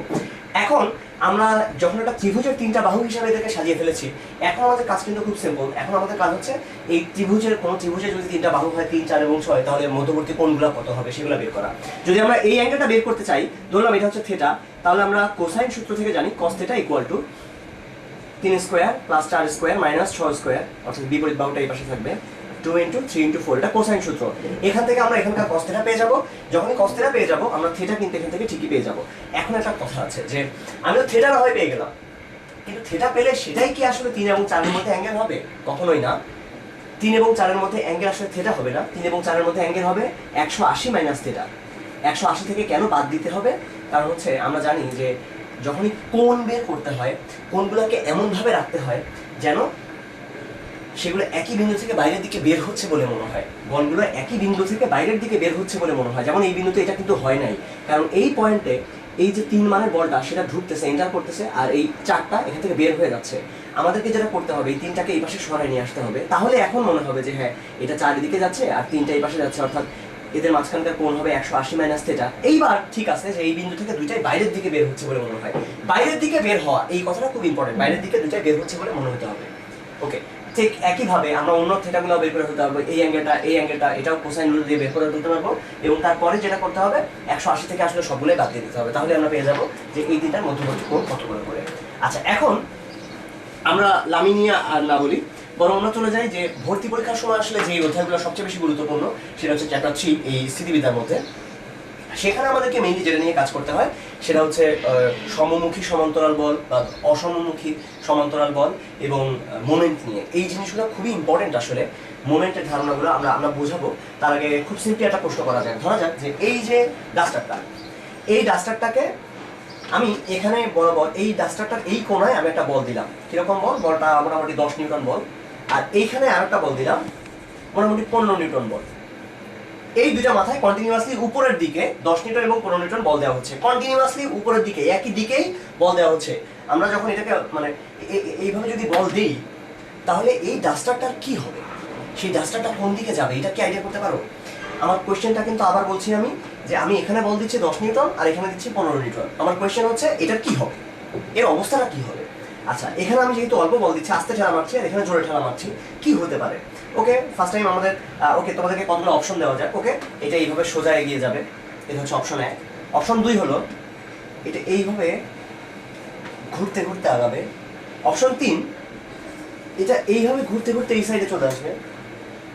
আচ্ছা, এই পর্যন্ত আগে বলি যে এই তিনটার মধ্যে কোনটা হতে পারে, কোনটা মানে তোমাদের কাছে হয়তো মনে হতে পারে যে মাঝখানেরটা। আচ্ছা, ইনফ্যাক্ট যদি বলো মাঝখানেরটা তাহলে ঝামেলা আছে। আসল উত্তর যেটা হবে সেটা তোমাদেরকে বলে ফেলি, যে অ্যাকচুয়ালি যদি এরকম করে এখানে একটা ছোট বল আর এখানে বড় বল কন্টিনিউয়াসলি দিতেই থাকা হয়, তাহলে যেটা হবে ঘটনাটা এরকম ঘটবে, ভিডিওটা দেখতে এরকম হবে অনেকটা। তার মানে প্রথমে একবার একটু বাঁকবে, বেগে সোজা হয়ে উপরের দিকে উঠে যাবে। এখন কোয়েশ্চেন হচ্ছে কেন এরকম হলো বা কিভাবে হলো, ওকে আমরা সেটা বলবো। তার আগে তোমাদেরকে সেই গুরুবিদ্যার কথা স্মরণ করে দিতে চাই। আমি বলেছিলাম দুইটা বল যদি একসাথে কাজ করে তাহলে লব্ধি সবসময় কাজ করে কোন বলটার কাছে বলো তো? বড় বলটার কাছে। ঠিক একইভাবে এখানে তাকাও যে এটা একটা ছোট বল, এটা আর একটা বড় বল। ওকে, এটা 5 নিউটন, এটা সাপোজ 12 নিউটন। এখন এই দুইটা বল যদি একসঙ্গে কাজ করে তাহলে লব্ধিটা কোথায় কাজ করবে? আমরা আগেই বলেছিলাম লব্ধি সবসময় বড় বলের কাছে কাজ করে, এই কথাটা এখানেও খুব গুরুত্বপূর্ণ। আচ্ছা, এই জিনিসটাকে একটু বোঝা যাক আসলে, যে আমরা এটা বলতে আসলে কি বোঝাচ্ছি। ধরা যাক একটা দাড়িপাল্লা আছে, সেই দাড়িপাল্লাটা এক পাশে তুমি ঝুলিয়েছো 5 নিউটন বল। আমরা এই পুরো জিনিসটাকে উল্টো করে চিন্তা করি। এই পাশে তুমি 5 নিউটন ওজন ঝুলিয়ে দিয়েছো বা 5 কেজি ওয়েট বললাম আমি, আর এই পাশে হয়তো আছে 12 কেজি ওয়েট। এখন আমি যদি মাঝখানে দাড়িপাল্লাটা ধরে থাকি, নিশ্চয়ই এই দাড়িপাল্লা নিশ্চয়ই মাঝখানে ব্যালেন্স হয়ে থাকবে না, নিশ্চয়ই যে পাশে ভারী আছে সেই পাশে পড়ে যাবে। তো এখন আমরা এতক্ষণ কি করেছিলাম? মাঝখানে ধরেছিলাম, কিন্তু যে কারণে এটা এই পাশে পড়ে গেছিল। তো এখন আমি যদি বলি যে এক কাজ করো, তুমি তোমার আঙুলটাকে সরাও, এমনভাবে সরাও যেন এটা এখনো ব্যালেন্স হয়ে থাকে। তো ব্যালেন্স করতে হলে এই দিকে কিন্তু বেশি আছে, মাথায় রেখো। তাহলে তুমি তোমার আঙুলটাকে কোন পাশে সরাবা? তুমি যদি এখানে সরাই নিয়ে আসো তাহলে তো কখনো এটা ব্যালেন্স হবে না, কারণ দেখো তুমি যত এই পাশে সরাই নিয়ে আসবে এটা আরো এই পাশে পড়ে যাবে। সো তোমাকে যেটা করতে হবে, আস্তে আস্তে আস্তে আস্তে তোমার আঙুলটাকে এই পাশে সরাতে হবে, এবং সরতে সরতে মোটামুটি এরকম একটা জায়গায় তুমি যখন যাবা তখন দেখবা দুইটা ব্যালেন্স হয়ে আছে। তার মানে এই পয়েন্টটাতেই আসলে এদের দুজনের বলটা একসাথে কাজ করছে। তার মানে এদের যে লব্ধিটা সেটা কাজ করছে এই জায়গায়। তুমি যেহেতু ব্যালেন্স করে রাখছো, তোমাকে মোট কত কেজি ওয়েট বল দিতে হবে এটা আইডিয়া করো। তোমার হাতে ওজন কত ফিল করবা, এখানে 5 কেজি, এখানে 12 কেজি, মোট যে 17 কেজি ওজন সেটাই কিন্তু তোমাকে ধরে রাখতে হবে। তোমার কষ্ট কিন্তু 17 কেজি হবে। এখানে 5 কেজি আছে, এখানে 12 কেজি আছে, সবই তো তোমার হাতের উপরেই আছে। অর্থাৎ তোমার হাতের উপরে কিন্তু মোট 17 কেজি ভর থাকবে। তো এখন এই যে 17 কেজি ভর তোমার হাতে আছে, তার মানে এটাই হচ্ছে আমার টোটাল লব্ধিটা। আচ্ছা, তুমি যেটা করেছো আসলে এই পয়েন্টে তোমার আঙুল দিয়ে উপরের দিকে 17 কেজি ওয়েটের একটা বল দিয়েছো, যে কারণে এটা ব্যালেন্স হয়ে আছে। তার মানে অ্যাকচুয়ালি এদের দুজনের যদি কথা চিন্তা করা যায়, এদের লব্ধি বলটা আসলে কত ছিল? এদের লব্ধি বল ছিল 17, এবং সেটা ছিল এই জায়গায়। দ্যাট মিনস তুমি এটা দিয়ে কিন্তু ব্যালেন্স করে রেখেছো। এদের লব্ধিটা ছিল এখানে, এই 5 এবং 12 এর লব্ধি হচ্ছে 17, যেটা এখানে ছিল তুমি তোমার আরটা 17 উপরের দিকে দিয়ে এটাকে ব্যালেন্স করে রেখেছো, অর্থাৎ এর লব্ধি হবে এই জায়গায়। এবং খেয়াল করে দেখো কার কাছে, অবশ্যই বড় বলটার কাছে। এবং মোটামুটি এটা আইডিয়া করা যায়, তুমি দেখবা যে এখানে যখন 5 কেজি আর এখানে 10 কেজি, তোমাকে এমন ভাবে রাখতে হবে, এটা যেহেতু এটা ডাবল, তোমাকে এমন ভাবে রাখতে হবে যেন এই জায়গার চেয়ে এই জায়গাটা ডাবল হয়, অর্থাৎ এই দুটার অনুপাত এই দুটার অনুপাতে সমান হতে হয়। আমি যদি বলি এটাকে এ, এটাকে বি, এটাকে সি, তাহলে নিঃসন্দেহে বলা যায় যে এসি বাই বিসি এটা হবে এই 10/5, বা এটা থেকে আমরা শেষ পর্যন্ত বলি P into AC equal to Q into BC. এই সাধারণ জিনিসগুলো এর আগে আমরা পড়েছি। আচ্ছা, তো এখন এই কথাটাকেই আমরা আরো নতুন করে দেখবো, ওকে আমরা দেখতে শিখবো। তার আগে আরেকটা জিনিস একটু বলে ফেলা যায়, যদি এরকম বল না হয়ে বিষমমুখী হতো, অর্থাৎ এখানে মনে করো 5 কেজি ওজন আছে আর এই জায়গায় 2 কেজি ওয়েটের একটা ওজনের ওজন না, একটা বেলুন রাখা হয়েছে। দেখো এই লাঠিটা এরকম দেখার চেষ্টা করো যে এটা একটা লাঠি, এই লাঠিটার এই পাশে একটা ওজন ঝুলানো আছে, কত কেজি? 5 কেজি ওজন মনে করো এখানে ঝুলানো আছে। আর লাঠিটার এই সাইডে একটা যে আকাশে বেলুন ওরা যেগুলো উড়ে যায় সেই ধরনের বেলুনগুলো একটু রেখে দেওয়া আছে, অর্থাৎ এটা এটাকে টানতেছে। তাহলে নিশ্চয়ই এটা ব্যালেন্স হয়ে থাকবে না। কেমন হবে? এটা এদিকে টানছে, এই মাথা এদিকে নিচের দিকে পড়ছে, সো এটা এরকম করে ঘুরে যাবে। বা তুমি চাচ্ছ ব্যালেন্স করতে, এখন ব্যালেন্স করতে গেলে তোমাকে কোথায় আঙুল দিতে হবে খেয়াল করো। নিশ্চয়ই তুমি যদি এরকম করে ব্যালেন্স করার চেষ্টা করো যে ওকে আমি এক কাজ করি, আমি মাঝখানে কোথাও ধরি, তুমি যদি এখানকার কোনো মাঝখানে ধরো তুমি কখনোই ব্যালেন্স করতে পারবে না। খেয়াল করে দেখো এখানে মাঝখানে ধরলেও এটা এভাবে হেলে যাবে, এখানে মাঝখানে ধরলেও হেলে যাবে। তাহলে কোথায় ধরলে তুমি ব্যালেন্স করতে পারবা? ব্যালেন্স করতে হলে তুমি এইখান থেকে এখানে এইটুকের ভিতরে কোথাও ধরলে তুমি ব্যালেন্স করতে পারবা না, তোমাকে ধরতে হবে এই জায়গাটার বাইরে। অর্থাৎ লাঠিটাকে মনে করো একটু যদি বড় হতো লাঠিটা, তাহলে তুমি যদি এইখানে গিয়ে প্রেশারটা দাও এই জায়গায়, দেখো বাইরের দিকে কিন্তু এটা এই লাঠিটুকু এতখানি ছিল, তার বাইরের যে অংশ সেখানে তুমি যদি এরকম বড় বড় একটা হেলান দাও, তাহলে এদিকে টানছে উপর থেকে 2 আর তুমি এই পাশ থেকে একটা ঠেলা দিবা 3-এর, তখন শেষ পর্যন্ত এই 5 কেজিটাকে সে ব্যালেন্স করতে পারবে। অর্থাৎ তোমাকে যেটা করতে হবে এর বাইরে কোথাও একটা বল দিতে হবে, এবং সেটা কোথায়, কোন দিকের বাইরে, মানে এটা তো বাইরে তো এদিকেও আছে ওইদিকেও আছে। নিঃসন্দেহে আমরা আগেকার মতোই আবার চিন্তা করবো, আমরা আগেই বলেছিলাম যে লব্ধি সবসময় কাজ করে বড় বলের কাছে। দেখো এটা 5, এর কাছেই লব্ধিটা কাজ করবে। ওকে, এবার তোমাদেরকে একটা জিনিস একটু বলা যাক। ধরো এরকম আছে, একটু আগে যেরকম সিস্টেম ছিল সেই জায়গায়, এই যে এটা হচ্ছে পি, এটা হলো কিউ, কিংবা এটা হচ্ছে 5, এটা 10, এরকম বললাম। আমি এখন যেটা করলাম, দুইটার ভ্যালুই 2 করে বাড়িয়ে দিলাম। আগে লব্ধি ছিল এই পজিশনে, আমার প্রশ্ন হচ্ছে এখন লব্ধিটা কোন দিকে যাবে? আমার কোয়েশ্চেন হচ্ছে আমি দুইটাকেই 2 করে করে বাড়িয়ে দিয়েছি। দেখো এখানে হিসাবটা পুরোপুরি অনুপাতের হিসাব। আগে 10:5 ছিল, এখন 10 + 2 = 5 + 7 2 হয়ে গেছে, অর্থাৎ এখন 12:7 হয়ে গেছে। তাই এখন এই পয়েন্টটা কোন দিকে সরে যাবে? আচ্ছা, এটা নরমালি এখান থেকে অনুপাতের হিসাব দিয়ে বলা যায় যে হ্যাঁ ঠিক আছে, আগে ছিল অর্ধেক, এখন যেটা হয়েছে সেটা আসলে ডাবল না, সো এখন অনুপাতটা একটু কমে গেছে, এইদিকে হয়তো সরে আসবে, এরকম কিছুটা আইডিয়া করা যায়। বাট জিনিসটাকে আমরা নর্মালি বোঝার চেষ্টা করি, খুব ইজিলি এটাকে সেন্স করা যায়। আমরা তো এভাবে চিন্তা করো যে একটা লোকের কাছে আছে 5 টাকা, আরেকটা লোকের কাছে 5 কোটি টাকা। তুমি যেটা করলা, দুইজনকেই 2 টাকা দিলা, একজনের কাছে 5 টাকা, একজনের কাছে 5 কোটি টাকা। দুজনের কাছে যদি 2 টাকা দাও, কে মনে করবে সে অনেক টাকা পাইছে? যার কাছে 10 কোটি টাকা ছিল সে, 5 কোটি টাকা ছিল সে, নাকি যার কাছে 5 টাকা ছিল? যার কাছে 5 টাকা ছিল সে ভাববে যে হ্যাঁ আমি বেশ অনেক টাকা পাইছি, 5 টাকা ছিল আমার আসলে 2 টাকা হয়ে 7 টাকা হয়েছে। যার কাছে 5 কোটি টাকা ছিল তার কাছে এটা কিছু মনেই হবে না। অর্থাৎ যার কাছে ছোট ছিল, ছোট বলটা যার যেখানে ছিল সেখানে তুমি যদি কিছু অ্যাড করো সেটা তার কাছে আরো বেশি মনে হয়, তার কাছে আনুপাতিকভাবে সেটার মান বেশি। অর্থাৎ এই জায়গায় খেয়াল করো যে 5-একে তুমি 2 টাকা দেওয়ার মানে আর 10-কে 2 টাকা দেওয়া এদের সেম জিনিস না। যার কাছে 5 টাকা ছিল সে 2 টাকা পেলে আরো বেশি খুশি হবে। অর্থাৎ এখানে আনুপাতিকভাবে বেড়েছে আসলে এই বলটা। দ্যাট মিনস আমরা আগে বলেছিলাম লব্ধি সবসময় বড় বলের দিকে থাকে, তো এই বলটা যেহেতু একটু বেড়ে গেছে তাহলে লব্ধিটা এই দিকে একটু সরে আসবে। আচ্ছা, এটা দিয়ে মোটামুটি সেন্স করা যায়। আচ্ছা ঠিক আছে, এবার আসো আমরা এখন বলি একটু যে আমরা ইনফ্যাক্ট এই জায়গায় এই ধরনের জিনিসগুলো নিয়ে খুব বেশি কাজ করব না। আমরা মেইনলি যেটা নিয়ে কাজ করবো আসলে সেটা হচ্ছে মোমেন্ট। আমরা ওটা নিয়ে বেশি আগাবো না, কারণ মোমেন্ট জানলে আসলে ওইগুলো সব কিছুই জানা যায় একসাথে। মোমেন্ট জিনিসটা কি? আচ্ছা, মোমেন্ট ইনফ্যাক্ট মোমেন্ট নিয়ে আমরা আগেই পড়েছি ফিজিক্সের মধ্যে, টর্ক যখন আমরা পড়েছিলাম সেখানে আসলে এই ব্যাপারটা আমরা দেখেছিলাম আসলে। ওকে, খেয়াল করো, ধরা যাক এটা হচ্ছে একটা দরজা, এটা একটা দরজা। এই দরজাটাতে আমরা ঘূর্ণন প্রবণতা সৃষ্টি করবো, অর্থাৎ এটাকে ঘোরানোর চেষ্টা করবো। কার সাপেক্ষে? যখনই কোনো জিনিস ঘোরে এটা কারোর চারপাশে ঘোরে, এটা মাথার মধ্যে রাখবে, একটা ঘূর্ণন অক্ষের ব্যাপার সেখানে আছে। ওকে, ধরো এই যে দরজাটা সেটা ঘুরতেছে কার চারপাশে? এই পয়েন্টটা, এই যে দাগটা, এই দাগের চারপাশে এই দরজাটা ঘুরতেছে। এখন তুমি খেয়াল করো, এই যে দরজাটা, সাপোজ এটা হচ্ছে এই চারপাশে ঘুরছে এই দরজাটা, এটাকে আমি যদি এইখানে আঘাত করি, ঠেলা দিলাম আস্তে করে, যে পরিমাণে ঘুরবে, খেয়াল করো একই পরিমাণ ঠেলা যদি আমি বাইরের দিকে দিই সেটা আরো অনেক বেশি দ্রুত ঘুরে যায়। সেম ঠেলা কিন্তু আমি এখানে দিয়েছি, এতটুকু ধাক্কা, এই ধাক্কা, দেখো এটা অনেক বেশি জোরে মনে হয়। অর্থাৎ আমি যত বাইরের দিকে দেবো তার ঘূর্ণন প্রবণতা তত বেশি হবে। দরজা খোলার সময় এই কারণে দরজার হাতলটা থাকে, দরজার এটা থাকে একদম বাইরের দিকে, তুমি একদম ভেতর দিকে দিয়ে দরজা খোলার চেষ্টা করে দেখো, দেখবে অনেক বেশি কষ্ট হবে। সো যত বাইরের দিকে আমি দেবো, যত বাইরের দিকে আঘাত করবো, তত বেশি সহজে এই দরজাটাকে ঘোরানো যাবে। তার মানে এই জিনিসটা ডিপেন্ড করছে এই দূরত্বের উপরে, আমরা যেটাকে নাম দিলাম আর। এই যে ঘূর্ণন প্রবণতা, এই ঘূর্ণন প্রবণতা এটা কি কি বিষয়ের উপর ডিপেন্ড করছে আমরা খেয়াল করি।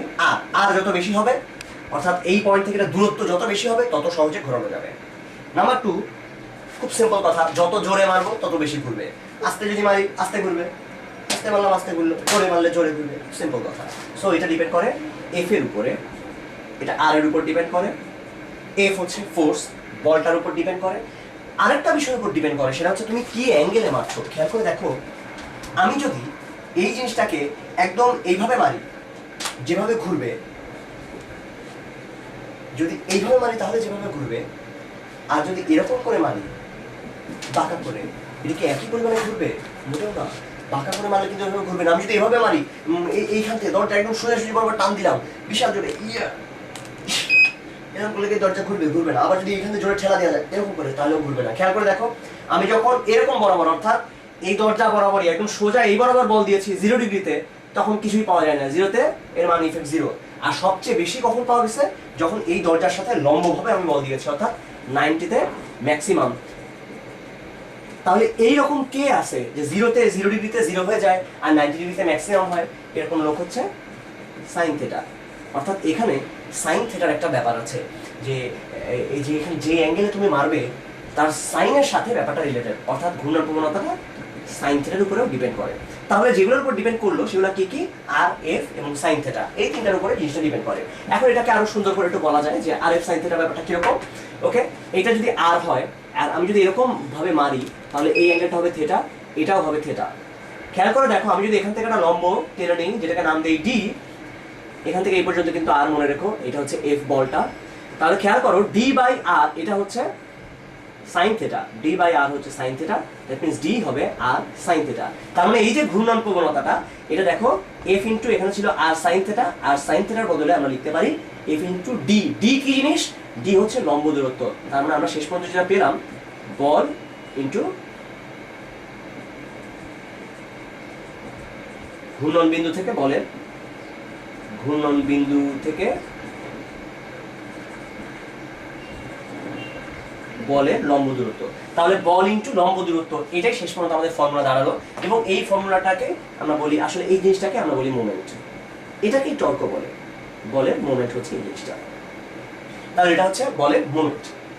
ওকে, তাহলে মোমেন্ট কি দাঁড়ালো? বল ইন্টু লম্ব দূরত্ব। মাথার মধ্যে রেখো, আমাদের বল এবং লম্ব দূরত্ব নিয়ে কাজ করতে হচ্ছে, যেহেতু এই জিনিসটা সবসময় কাজে লাগবে। এটা তুমি যখন জানো তখন অনেক কিছু তোমার কাছে অনেক বেশি ক্লিয়ার মনে হবে। দেখো তুমি জানো যে ওকে, তাহলে এটা যদি এটা বল হয় আর এটা যদি এরকম হয়, যে এটার নাম দিলাম পি, এটার নাম কিউ, আর এখানে তার লব্ধি কাজ করছে, সাপোজ লব্ধিটা হচ্ছে আর। এবার তোমাদেরকে মনে করে দিই লব্ধি কি জিনিস ছিল। লব্ধি হচ্ছে সেই জিনিস সবার পরিবর্তে যে একাই কাজ করে, অর্থাৎ সবার ইফেক্ট সে একাই দেবে। সবাইকে সরাই দিয়ে তাকে একা রাখলে সেম জিনিসটা পাওয়া যাবে। এটা কিন্তু খুব ইম্পর্টেন্ট একটা ধারণা, যে লব্ধির কাজ হচ্ছে সবার পরিবর্তে সে একাই ওই কাজটা করতে পারে। যেমন এখানে আমরা ভেরিকরণের উপপাদ্য যেটা পাই, সেটা হচ্ছে এরকম, যে যদি কোনো একটা বিন্দুর চারপাশে সবগুলো বলের মোমেন্ট নেওয়া যায়, তাহলে সেটা হবে ওই বিন্দুর চারপাশে লব্ধির মোমেন্টের সমান। এটা কিন্তু খুব সিম্পল আইডিয়া, আমাদের লব্ধির আইডিয়াটাই এটা, লব্ধি এই কাজই এটা, সবার পরিবর্তে সে একা কাজ করবে। অর্থাৎ মোমেন্টের ক্ষেত্রেও সবগুলো বলের মোমেন্টের যোগফল এটা পাওয়া যাবে লব্ধির একার মোমেন্টের সমান। তাহলে এখন আমরা দেখি যে এখানে তাহলে দেখো যে কোনো বিন্দুর চারপাশে এদের এই বলগুলোর লব্ধি, এই বলগুলোর মোমেন্ট নিঃসন্দেহে লব্ধির মোমেন্টের সমান হবে। তো আমরা এক কাজ করি, লব্ধি যেখানে দাঁড়িয়ে আছে সেই পয়েন্টটা নিয়ে আমরা চিন্তা করি। এই পয়েন্টটা নিয়ে যদি আমরা চিন্তা করি তখন খেয়াল করো সবগুলো বলের মোমেন্ট কত হয় আগে। ওকে, একটা ব্যাপার আগে বলে নেওয়া হয়নি যে মোমেন্ট দুই রকম হতে পারে, পজিটিভ মোমেন্ট এবং নেগেটিভ মোমেন্ট। পজিটিভ কখন হবে? যখন ঘড়ির কাঁটার বিপরীতে ঘুরবে। কিরকম?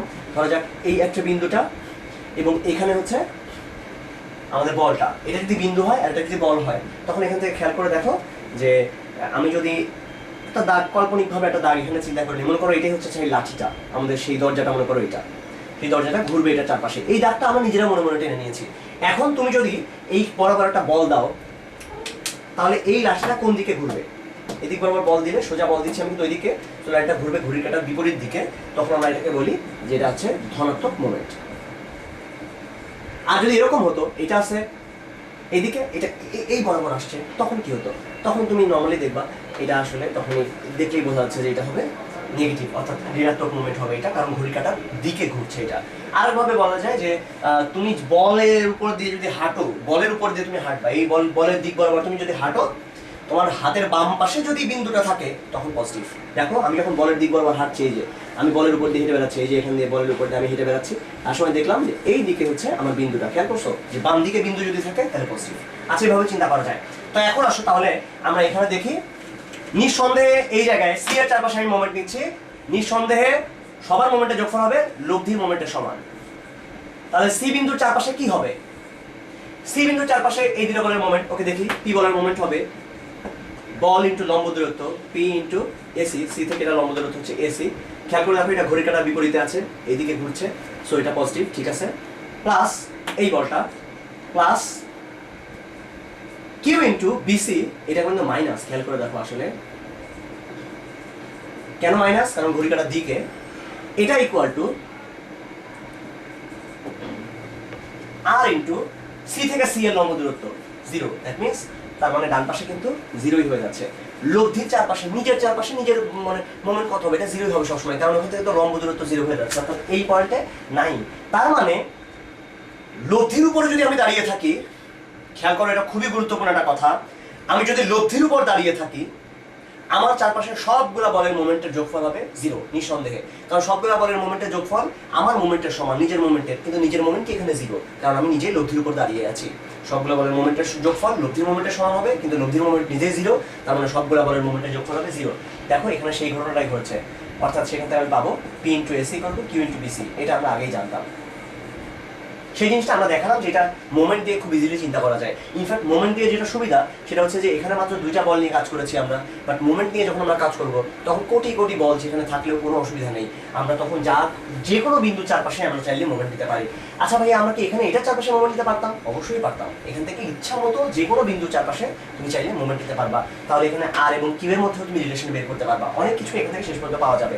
আমরা যদি এ বিন্দুর চারপাশে এখানে মোমেন্ট নিতাম, তাহলে খেয়াল করে দেখো যে এ বিন্দুর চারপাশে সবার মোমেন্টের যোগফল, তখন কি পাওয়া যেত? আসলে নিঃসন্দেহে যেটা পাওয়া যেত সেটা এরকম, এ বিন্দুর চারপাশে পি বলের মোমেন্ট পি ইন্টু 0, এ বিন্দুর চারপাশে কিউ বলের moment Q into A B, minus কেন করলাম বুঝতে পারছো? দেখো ঘড়ির কাঁটার দিকে, এটা equal to minus R into AC এর সমান হবে। অর্থাৎ এখান থেকে আমরা বলতে পারবো কিউ ইন্টু এ বি এটা আর ইন্টু এসি এর সমান। এটা আসলেই সত্যি কথা, এখানে কোনো ভুল নেই। আমরা এখান থেকে আর এর মানটাও চিন্তা করে বের করে ফেলতে পারবো। ইনফ্যাক্ট আর এর মানটা পি প্লাস কিউ হবে, এটা এখান থেকে প্রমাণ করা যেতে পারে। ওকে, এসো এবারে আমরা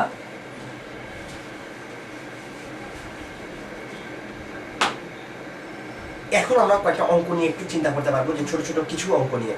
আচ্ছা, একটা প্রবলেম যেটা হচ্ছে ভর কেন্দ্র সংক্রান্ত অঙ্ক, এটা বুয়েটে ভর্তি পরীক্ষা একসময় অনেক আসলো।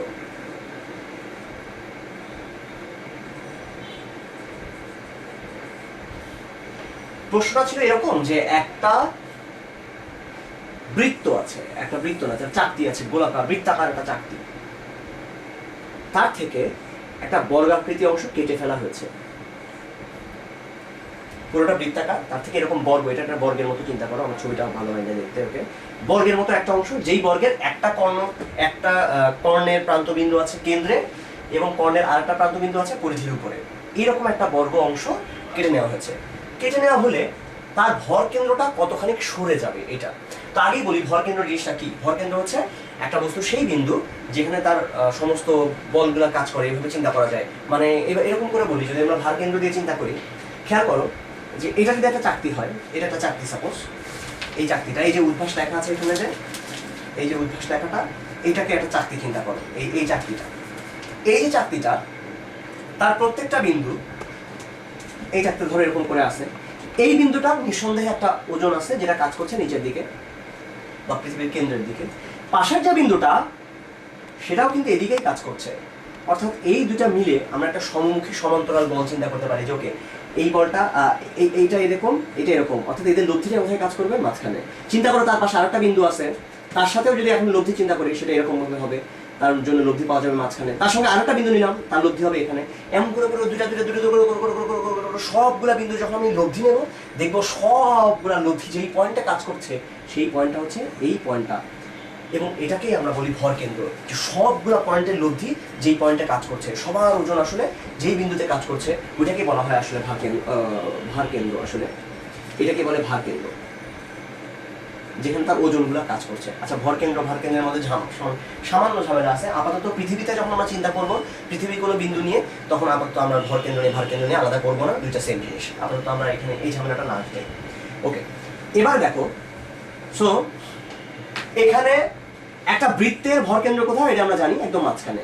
একটা বর্গের ভর কেন্দ্র কোথায় হয় এটাও আইডিয়া করা যায়, এটাও একদম মাঝখানে। কিন্তু যখন একটা বৃত্তাকার চাকতি থেকে এইরকম বর্গের অংশটা কেটে ফেলে দেওয়া হবে, তখন এটা যে কোথায় যাবে সেটা দুম করে বলা যায় না। তো আগে বলে রাখি যে এই বৃত্তটা ব্যাস দেওয়া ছিল এ।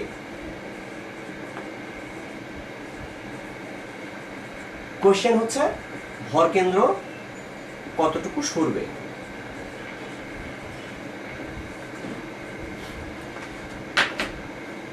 আচ্ছা, তো এক কাজ করা যাক, আমি একটা ছবি আঁকি, যে ছবিটা দেখলে হয়তো অনেক কিছু আইডিয়া করা যাবে।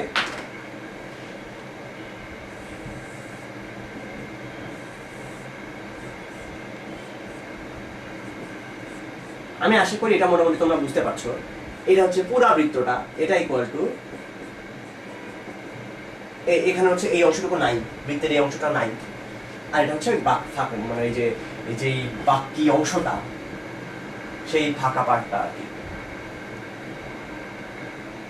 তাহলে দেখো এই দুইটা যোগ করলে এই অংশটা পাওয়া যায়, এটা মোটামুটি বোঝা যাচ্ছে, তাই না? আচ্ছা, ওকে, তাহলে এখন আমরা ধরি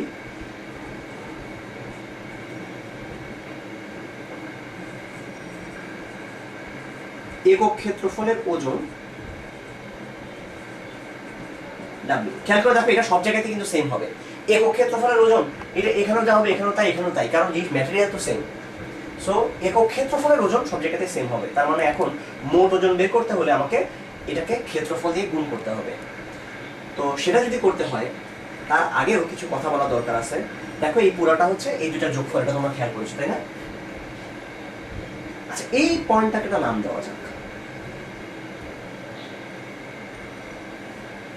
ধরো এইটা হচ্ছে ও, এই সেই ও, আর এই পয়েন্টটা মনে করো এ, এখানে মনে করো সেটা এর মতো এরকম।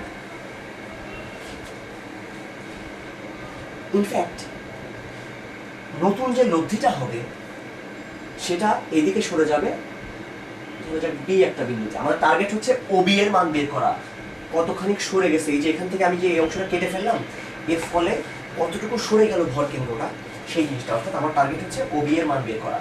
এসো জিনিসটাকে আরেকবার আমরা একটু একই জায়গায় এবার আঁকার চেষ্টা করি। এটা হচ্ছে ও, এটা হলো সেই এ বিন্দুটা, এটা হলো বি। খেয়াল করে দেখো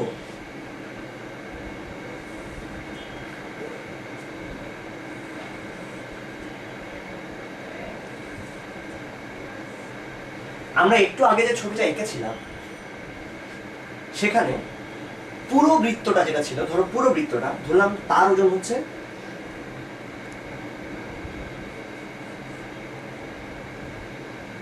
এই ডাব্লিউ ফুল, আর এই যে দুইটা অর্থাৎ এটা কোন অংশটা জানো? এটা হচ্ছে মাঝখানে ওই বৃত্তাকার ওই বর্গাকার যে চাকতিটা আছে, বর্গাকার অংশটা, ওইটুকু বাদ দিয়ে বাকি যে বারটা ছিল সেইটার যে অংশটা, অর্থাৎ বি। আমার টার্গেট কিন্তু ওবি এর মান বের করা, এটা মাথার মধ্যে রেখো। তাহলে এক কাজ করি, এটাকে W1 নাম দিই, এটাকে W2 নাম দিই, আর এটা হচ্ছে টোটাল W। আর ওইটা ছিল যা ওই যে একক ব্যাসার্ধের একক ক্ষেত্রফলে, ওইটাকে ছোট হাতের W1 নাম দিই, যেগুলো সব বড় হাতের। তাহলে এখান থেকে আমরা কি বলতে পারি যে নিঃসন্দেহে W1 যেটা, মনে করে দেখো এই ছবিটার কথা, এইটা প্লাস এইটা, এই দুটো মিলেই কিন্তু পুরোটা হয়েছিল। এটার জন্য ছিল W1 আর এটা ছিল W2, এটা হচ্ছে টোটাল Wটা। তাহলে W1 এবং W2 এদের লব্ধি কিন্তু W, এটা বোঝার চেষ্টা করো আগে যে W1 এবং W2 এদের লব্ধি হচ্ছে W। এখন এই জায়গায় এই ছবিটা আর এই ছবিটা একেবারে সেমই, আসলে এই তিনটা ছবিকে আমি একসাথে মনে করে ফেলেছি এখানে। তাহলে নিশ্চয়ই W1 এবং W2 এর লব্ধি ও বিন্দুতে কাজ করছে। তাহলে আমরা বলতে পারি সমমুখী সমান্তরাল বলের ফর্মুলা অনুসারে যে W1 ইন্টু OB এটা equal two W2 into OA। ওকে, তাহলে আমরা কি লিখতে পারি, আরেকবার লিখে ফেলি। এখান থেকে লেখা যায় যে W1 ইন্টু OB এটা equal two W2 into OA। ওকে, এই লাইনটা লেখার জন্য আমাদের আসলে এতক্ষণ ধরে কষ্ট। এখন OB এর মানটা বের করতে পারলে আমাদের অঙ্ক শেষ। ওকে, অতএব OB হবে W2 by W1 into OA। But আমাদের কি দেওয়া ছিল? আমাদের দেওয়া ছিল মাত্র বৃত্তের ব্যাস, আর কিছু দেওয়া নাই। অর্থাৎ এখানে যারা যারা আছে সবাইকে ওই বৃত্তের ব্যাসের আইডিয়া দিয়ে বের করতে হবে। তাহলে এখন খেয়াল করো যে W1 এটা কত আসলে, W2 আগে দেখি W কত।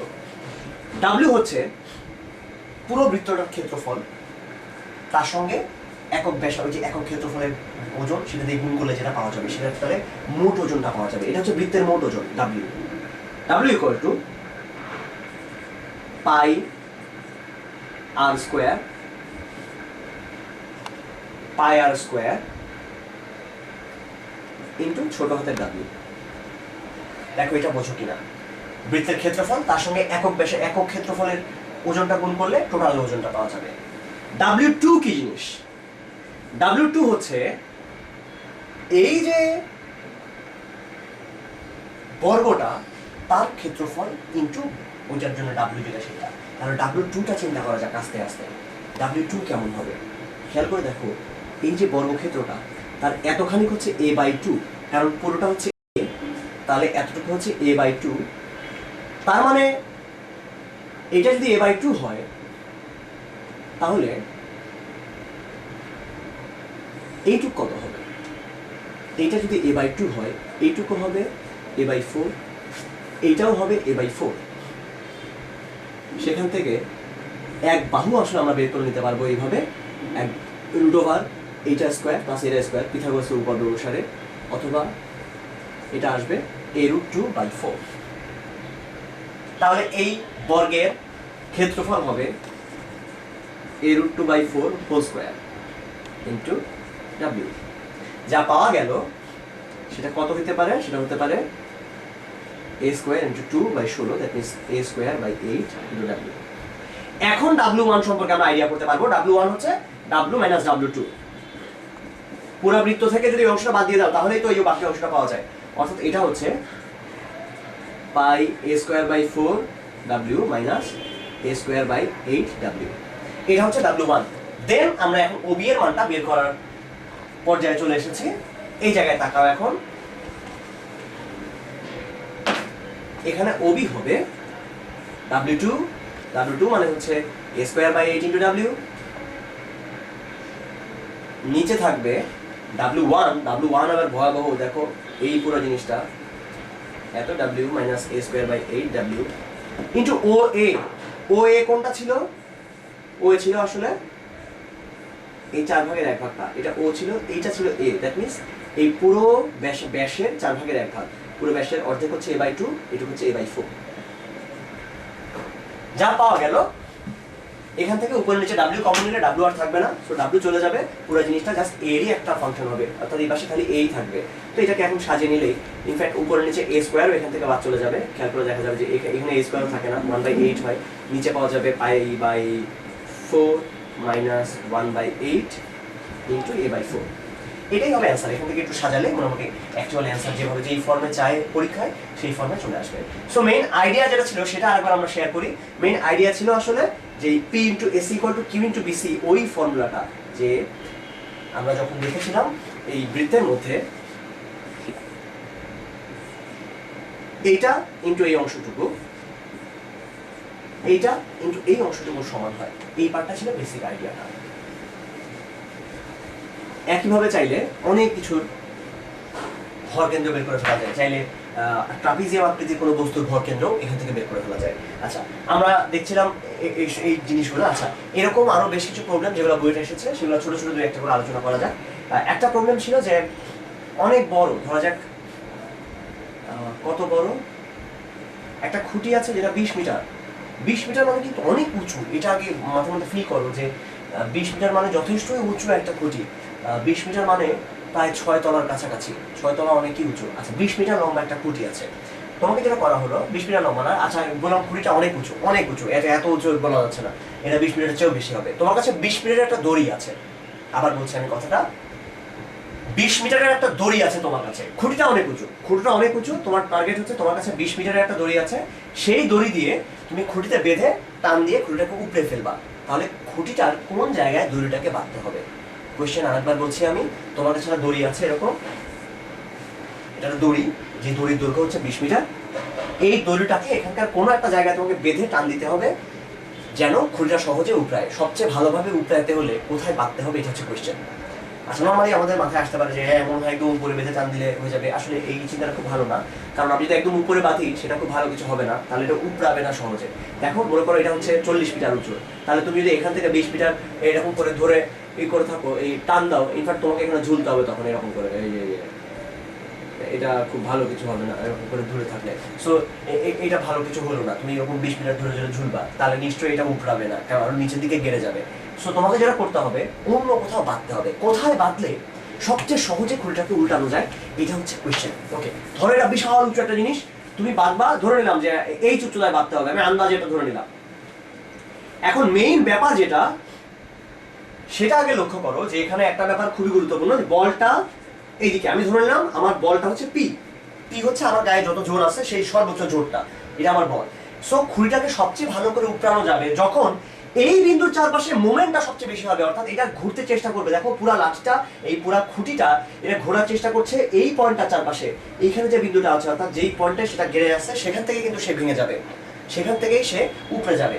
সো এইটার চারপাশে তোমাকে মোমেন্ট সবচেয়ে বেশি চিন্তা করতে হবে। তার মানে আমাদের হিসাব হবে এই বিন্দুর চারপাশে, এটাকে নাম দিলাম ও বিন্দু। দেন এটা যদি হয় এইচ, মনে আছে তো যে এই দড়ির দৈর্ঘ্য কত ছিল, আমরা এমন করে এমনভাবে ধরছি একদম নিচে, একদম নিচ পর্যন্ত ধরে আছে, এই জায়গা দিয়ে টান দিচ্ছি। তাহলে আমরা টান দিচ্ছি এই বরাবর, এবং দড়ির যে দৈর্ঘ্য এইটা ছিল 20 মিটার। আমার টার্গেট হচ্ছে এইচ কত সেটা বের করা। তো এখন আমি এখান থেকে একটা লম্ব টানি। কেন লম্ব টানবো? কারণ আমরা জানি যে মোমেন্ট বের করতে গেলে লম্ব দূরত্ব দরকার হয়, বল ইন্টু লম্ব দূরত্ব। বল তো পি, কিন্তু লম্বটার নাম কত? আচ্ছা, আমি ধরলাম যে এইটা হচ্ছে ডি, বা আমি এক কাজ করি, আমি এগুলোর নাম দিয়ে দিই। এটা এ পয়েন্ট দিলাম, এটাকে নাম দিলাম বি পয়েন্ট। তাহলে আমরা বলতে পারি যে এখানে মোমেন্ট হচ্ছে পি ইন্টু ওবি। এখন পি হচ্ছে আমার গায়ের সর্বোচ্চ জোর, এটা মোটামুটি কনস্ট্যান্ট জিনিস, এর চেয়ে বেশি আমি পারবো না, আমি এটা দিয়ে রাখছি। তাহলে এখানে মোমেন্ট সবচেয়ে বেশি হতে গেলে তার মানে ওবি এর মানটা সবচেয়ে বেশি হতে হবে। এটা আগে ফিল করার চেষ্টা করো যে আমি যখন টান দিচ্ছি পি এর মানটা নিয়ে আমার আর কিছু ভাবার নাই, এটা আমি সবচেয়ে বেশি জোর যত দেওয়া যায় সেটাই দিয়েছি। সো এখন আমার মেইন ব্যাপারটা হচ্ছে ওবি এর মান কখন বেশি হয় সেটা খেয়াল করা।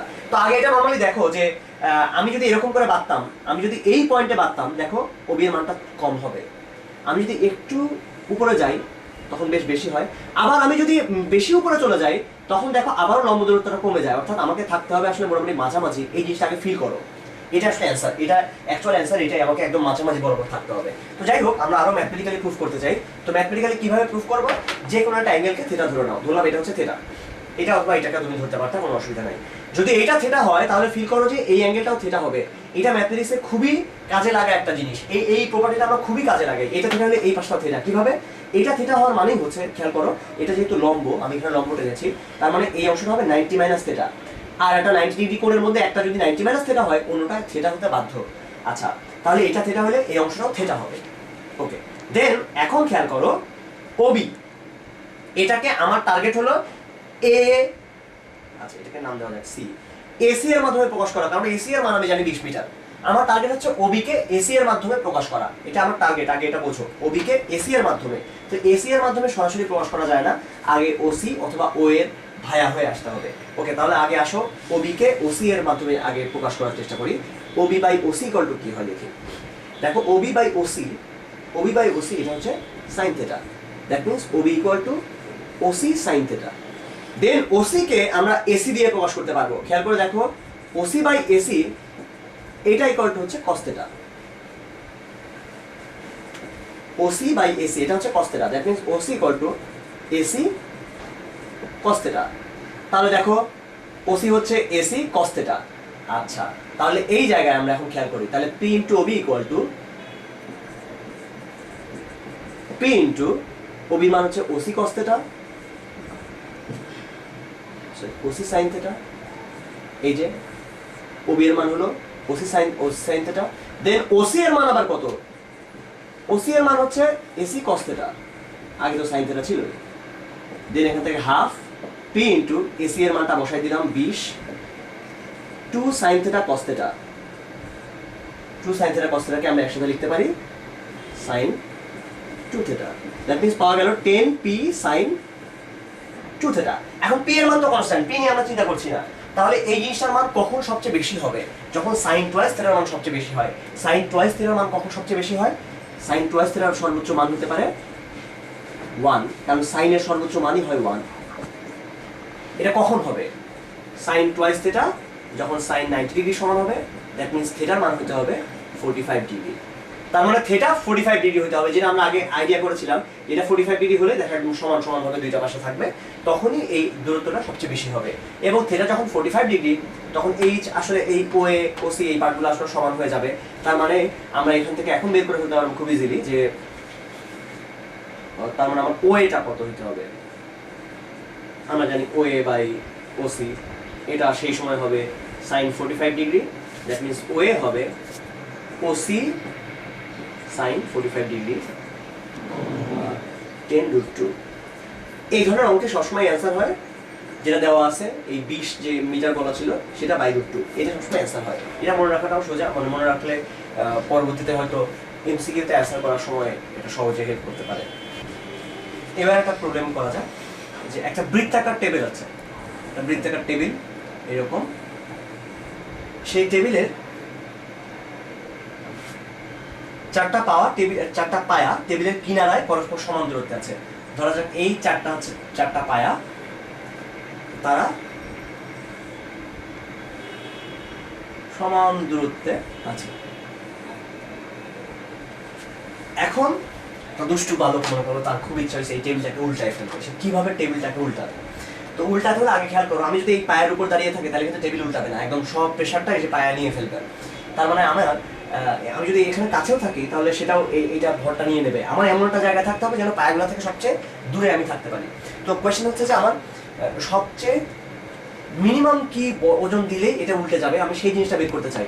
তাহলে এখানে দিলে তো মিনিমামটা দিয়ে পারা যাবে না, তার মানে আমাকে যেতে হবে এইরকম একটা পজিশনে, এই দুটা ঠিক মাঝামাঝি বরাবর এবং টেবিলের কিনারায়, তাহলে এটাকে সহজে উল্টানো সোজা হবে আর কি, মানে উল্টানোটা সোজা হবে। আচ্ছা, তাহলে এরকম একটা পজিশনে মনে করো আমরা দাঁড়াবো।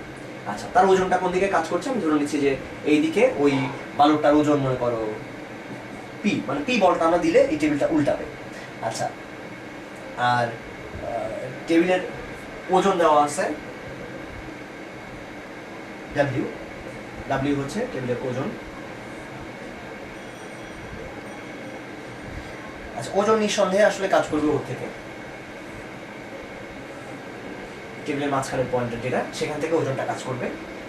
সো এটা হচ্ছে টেবিলের ওজন কাজ করছে এখানে, এবং এইখানে হচ্ছে পি বিন্দুটা। আচ্ছা, পিতে তাদের লব্ধিটা কাজ করছে না, পিতে কাজ করছে হলো ওই যে লোকটা এটাকে উল্টাবে সেই ছেলেটা এখানে দাঁড়িয়ে আছে। তো এখন মানে ব্যাপারটা এরকম যে এই হচ্ছে সেই টেবিলটা এইরকম বরাবর ওজনটা কাজ করছে, আর এইখানে দাঁড়িয়ে একজন এটাকে উল্টানোর চেষ্টা করছে। এখন কি হবে? তো এই অবস্থায় খেয়াল করে দেখো যে এখানে যখন সে দাঁড়িয়ে আছে তার ওজনগুলো কে নেওয়ার চেষ্টা করবে? ওজনগুলো নেওয়ার চেষ্টা করবে এইটা আর এটা, অর্থাৎ এই দুইটা খুঁটি নেওয়ার চেষ্টা করবে। দ্যাট মিনস এই দুইটা খুঁটি মোটামুটি সমানভাবে যদি ভাগ করে নেয় তাহলে এই জিনিস দুইটা অর্থাৎ এই পি বলটা এদের মাঝখান দিয়ে আসলে ঠিক এই পয়েন্টটা অর্থাৎ এদের দুজনের যে মাঝ পয়েন্টটা সেই পয়েন্ট দিয়ে আলটিমেটলি সেটা ওজনটা কাজ করবে। আমরা তার মানে এই বিন্দুর চারপাশে সমস্ত কিছুর মোমেন্ট নিয়ে আলোচনা করতে চাই। এখন সি বিন্দুর চারপাশে নিয়ে তুমি চিন্তা করো, যখন ভারসাম্যে থাকবে তখন কি হবে? ভারসাম্যে যখন থাকবে নিঃসন্দেহে তখন ডাব্লিউ ইন্টু ওসি এটা ইকুয়াল টু, এটাকে আমি যদি দিই আমি এ, পি ইন্টু এসি হবে। যখন ভারসাম্যে থাকবে তখন ডাব্লিউ ইন্টু ওসি এটা পি ইন্টু এসি এর সমান হবে। আচ্ছা, কারণ ডাব্লিউ ইন্টু ওসি এটা হচ্ছে এই পয়েন্টের চারপাশে মোমেন্ট আর এটা চারপাশে এখানে মোমেন্ট। কিন্তু যখন ভারসাম্যে থাকবে না তখন কি হবে? তখন এই পার্টটা বড় হতে হবে। এই মোমেন্টটা যদি বেশি বড় হয়ে যায় অর্থাৎ পি ইন্টু এসি এই পার্টটা নিঃসন্দেহে ডাব্লিউ ইন্টু ওসি থেকে বড় হতে হবে, তখন এটা উল্টানোর চেষ্টা করবে। তো এখন এইবার হচ্ছে হিসাব করার পালা। তার মানে পি বলটা কেমন হতে হবে? এটা হতে হবে W into OC by AC. তাহলে ওসি এসি এগুলোর মধ্যে এখন সম্পর্ক করা যাক। খেয়াল করে দেখো, আমি যদি বলি এইটুকু হচ্ছে সাপোজ এখানে নাম দিলাম বি ও বি যেটা সেটা আর ও এ এই দুটো নিশ্চয়ই সমান পরস্পর। এখন তাহলে কি পাওয়া যাচ্ছে? আমার টার্গেট হচ্ছে এসি এর মানটা বের করা। আচ্ছা, দেন এই যে এই অংশটুকু আর এই যে এই অংশটুকু এই দুটো আসলে পরস্পর সমান হবে। এটা কিভাবে আইডিয়া করা যায়? যেহেতু এটা একটা বর্গ হবে, আসলে চারটা যেমন সমান সমান দূরত্বে আছে এটা বলে দেওয়া আছে, তাহলে এই পার্টটা আর এই পার্টটা পরস্পর সমান। তার মানে ওসি এর মান যা হবে ওবি হবে তার রুট টু, কারণ আমরা এখান থেকে দেখতে পাচ্ছি এই পার্টটা যদি নাম দিই আমি সাপোজ ছোট্ট একটা করে এক্স নাম দিলাম, তাহলে OC square plus BC square এই পার্টটাই হবে ওবি স্কোয়ার। দ্যাট মিনস ওসির নাম যদি এক্স হয় তাহলে এটা আসলে এক্সই হবে, এগুলো ওবি স্কোয়ার। তার মানে ওবির মান হবে root over two into X. তার মানে ও এর মানও কিন্তু একই, কারণ ও এ এবং ওবি দুইটাই তো এই বৃত্তের ব্যাসার্ধ, তাই না? তাহলে এটা হবে রুট টু ইন্টু এক্স। তাহলে ওসি যেটা সেটা কত হবে? আসলে ওসি তো এক্স আমি বলে নিয়েছি, এসিটা কত হবে এটা হচ্ছে দেখার পালা। ওকে, তাহলে এখান থেকে এখন খেয়াল করা যাক, ডাব্লিউ ইন্টু ওসি কে আমরা বলেছিলাম এক্স, এসি হবে ও এ মাইনাস ওসি, ও এ মাইনাস ওসি এইটুকু হচ্ছে এসি। ও এ কত? ও এ আমরা দেখেছি রুট ওভার টু এক্স এবং ও এ মাইনাস ওসি এটা হচ্ছে এক্স। তাহলে P is greater than W x দিয়ে ভাগ করে দিলাম রুট টু মাইনাস ওয়ান। এখান থেকে আমি যদি এখন উপরে নিচে root over two plus one দিয়ে গুণ দিই, A plus B into A minus B, এটা ওয়ান হয়ে যাবে, অর্থাৎ পি ইজ গ্রেটার দেন। তার মানে আমাদের যেই ওজনটা এখানে আমাদেরকে যেটা দিতে হবে আসলে যেই বলটা সেটা অবশ্যই W into root over two plus ওয়ানের থেকে সামান্য বড় হতে হবে। এটা ছিল প্রুফটা। আচ্ছা,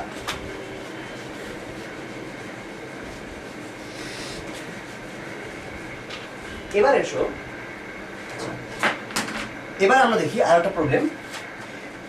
এটাও খুব কমন একটা প্রবলেম, যে একটা গাড়ি ছিল এরকম, মনে করো একটি এক চাকা বিশিষ্ট গাড়ি, সেই গাড়িটা যাচ্ছে যেতে যেতে এইখানে একটা প্রতিবন্ধকতা, একটা ইট আছে এরকম মনে করো, সাপোজ এরকম একটা ইট। তো ইটের উচ্চতা কত? ইটের উচ্চতা হচ্ছে এইচ, এটার ওজন ছিল ডাব্লিউ এবং এর আর ছিল, ব্যাসার্ধ ছিল আর। ওকে, এই অবস্থায়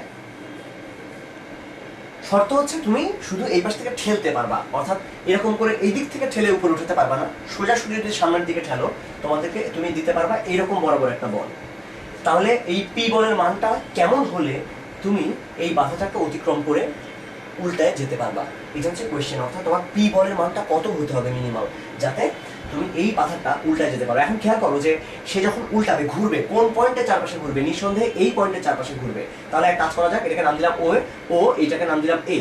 তো এখন এখান থেকে এই পর্যন্ত এটা নিশ্চয়ই আর হবে। আচ্ছা, আর আমরা যেদিকে বল দিচ্ছি বলটা হচ্ছে এইদিকে পি। দেন কিছু ব্যাপার লক্ষণীয়, যে এইখানে খেয়াল করো, এই জায়গাটাতে আমার এই যে এ বিন্দুর চারপাশে আসলে আমাদেরকে মোমেন্ট দিতে হবে। অর্থাৎ এই বস্তুটা যখন উল্টে যাবে তখন তাকে বাধা দিচ্ছে কে? আসলে বাধা দিচ্ছে আসলে এই ও বরাবর যে ডাব্লিউ বলটা কাজ করছে সেইটা। তার মানে এই চাকাটা ঘুরে যেতে পারবে তখনই যদি এ বিন্দুর চারপাশে পি বলের মোমেন্ট এ বিন্দুর চারপাশে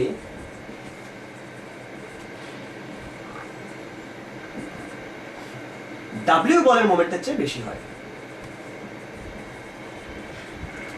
ও বাধা দিচ্ছে, ও ঠেলছে। সো আমরা চাচ্ছি এ হচ্ছে এখানে ভিলেন, ও হচ্ছে নায়ক। আমরা চাচ্ছি নায়ক যাতে বেশি শক্তিশালী হয় সেটা, তাহলে সিনেমা সুন্দর হবে। ওকে, তাহলে এ বিন্দু চারপাশে পি বলের মোমেন্ট যেটা, সেটা কত হবে? তাহলে এ বিন্দু চারপাশে পি বলের মোমেন্ট নিতে হলে এই বিন্দু থেকে অবশ্যই একটা লম্ব টানতে হবে। আচ্ছা, সেই লম্বটা আমরা এখানে নাম দিয়ে মনে করি এটা হচ্ছে বি, এখান থেকে এই পর্যন্ত এটা হচ্ছে সি। তাহলে নিঃসন্দেহে আমরা বলতে পারি পি ইন্টু এ বি এটা is greater than W into AC হতে হবে এখানে। তাহলে এই জিনিসটা উল্টাতে পারবে ঠিক মতো। তো এখন খেয়াল করো একটা জিনিস, যে এইটাই কিন্তু আর, তাহলে আর পাওয়া গেল, এ বি হচ্ছে এখানে আছে। Okay fine. এসি কত সেটা আমরা এই জায়গা থেকে আসলে চাইলে বের করতে পারবো। তার আগে আমাদের জানা দরকার এই পয়েন্টটুকু কত। খেয়াল করো, পুরোটা হচ্ছে আর, আর এইটুকু হচ্ছে এইচ। দ্যাট মিনস এটা হচ্ছে আর মাইনাস এইচ। তার মানে এ বি হচ্ছে আর মাইনাস এইচ। তাহলে পি ইন্টু এখানে লিখে ফেললাম আর মাইনাস এইচ। এবি তো পাওয়া গেল, কিন্তু এসি কত হবে? তো এসি পাওয়া যাবে আসলে এইখান থেকে, কারণ আমরা জানি যে এসি ইকুয়াল টু, দেখো এই জায়গা থেকে খেয়াল করো, root over O A square minus OC square. Pythagoras উপপাদ্য, আর কিছু করে নেই, নর্মাল একদম খুব সিম্পল পিথাগোরাস উপপাদ্য ব্যবহার করেছি এই জায়গাটার মধ্যে। AC equal to AC square equal to OC square plus O A square. এখান থেকে আমরা এসির মানটা বের করে ফেলেছি।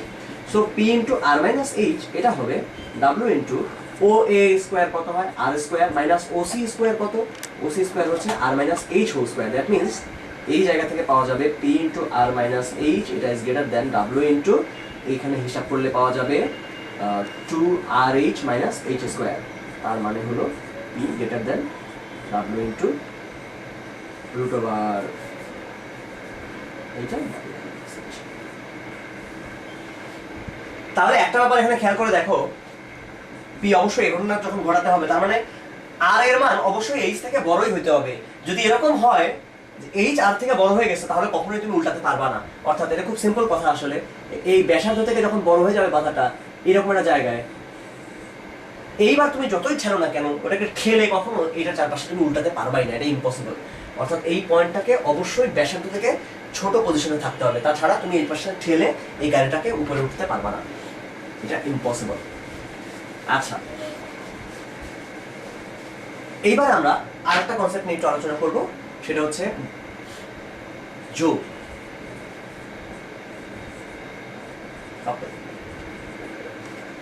আচ্ছা, জোর কিরকম জিনিস, যে ধরো দুইটা বল আছে, এটা বেশ সুন্দর জিনিস, এইভাবে দেখে তো মজা, এরকম টাইপের একটা ব্যাপার, যে এইখানে একটা বল আছে, এখানে আরেকটা বল আছে, দুইটা বলের মানই একসঙ্গে সমান, এটা পি বল এটাও পি বল, এবং তারা পরস্পর সমান্তরাল।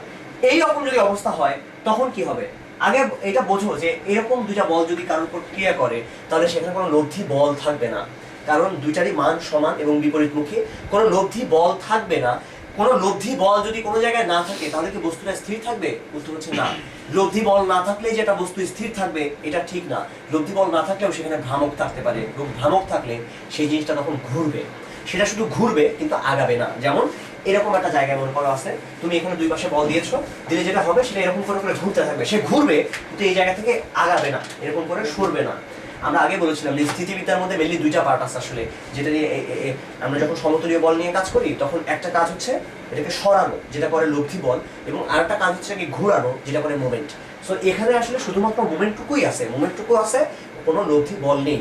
অর্থাৎ আমরা যদি কখনো কোথাও দেখি যে কোনো জিনিস ঘুরতেছে কিন্তু ওখান থেকে নড়ে যাচ্ছে না, তখন আমরা বুঝি সেখানে শুধুমাত্র মোমেন্ট কাজ করছে, সেখানে লব্ধি বল শূন্য। যেরকম ফ্যান যখন ঘুরছে তখন খুব ইজিলি বলা যায় যে সেখানে আসলে লব্ধি বলটা, ওখানে কোনো লব্ধি বল নেই, যে কারণে ফ্যানটা স্থির হয়ে আছে। যদি লব্ধি বল থাকতো তাহলে সেই রকম করে ফ্যানটা একবার নিচে আসতো, একবার উপরে আসতো, এরকম এরকম মুভ করতো।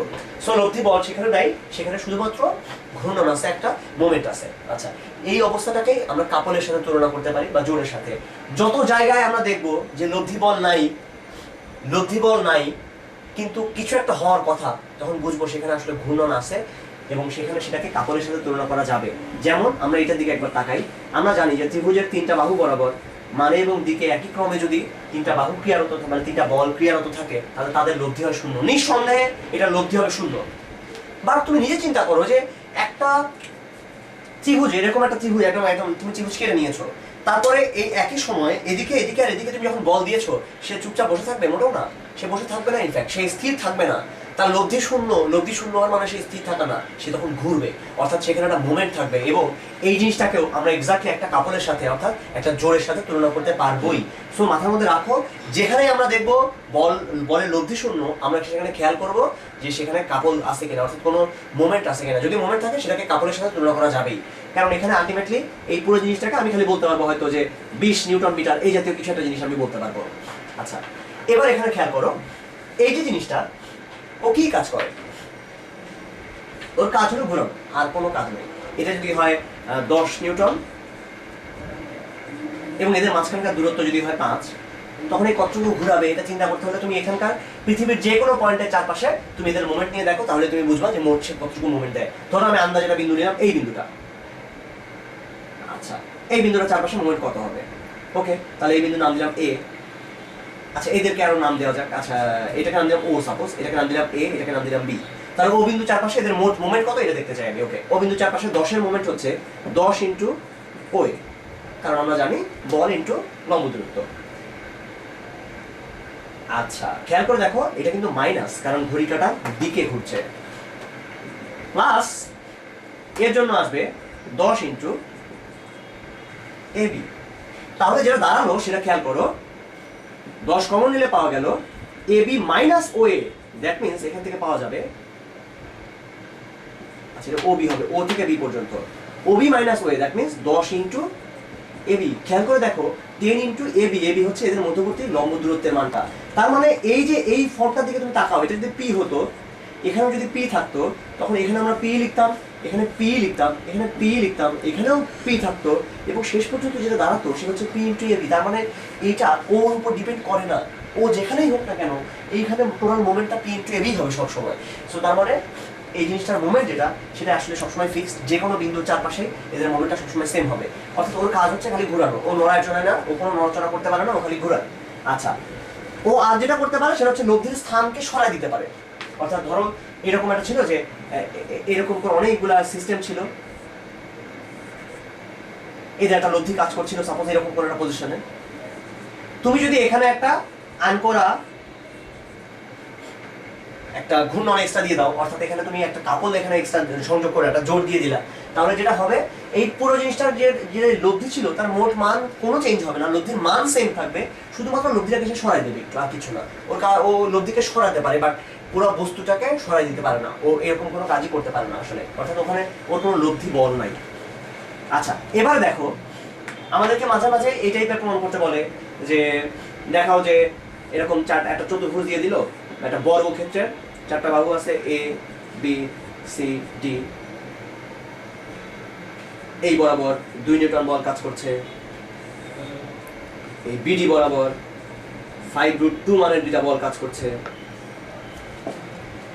এই দিক বরাবর 3 নিউটন বলের কাজ করছে,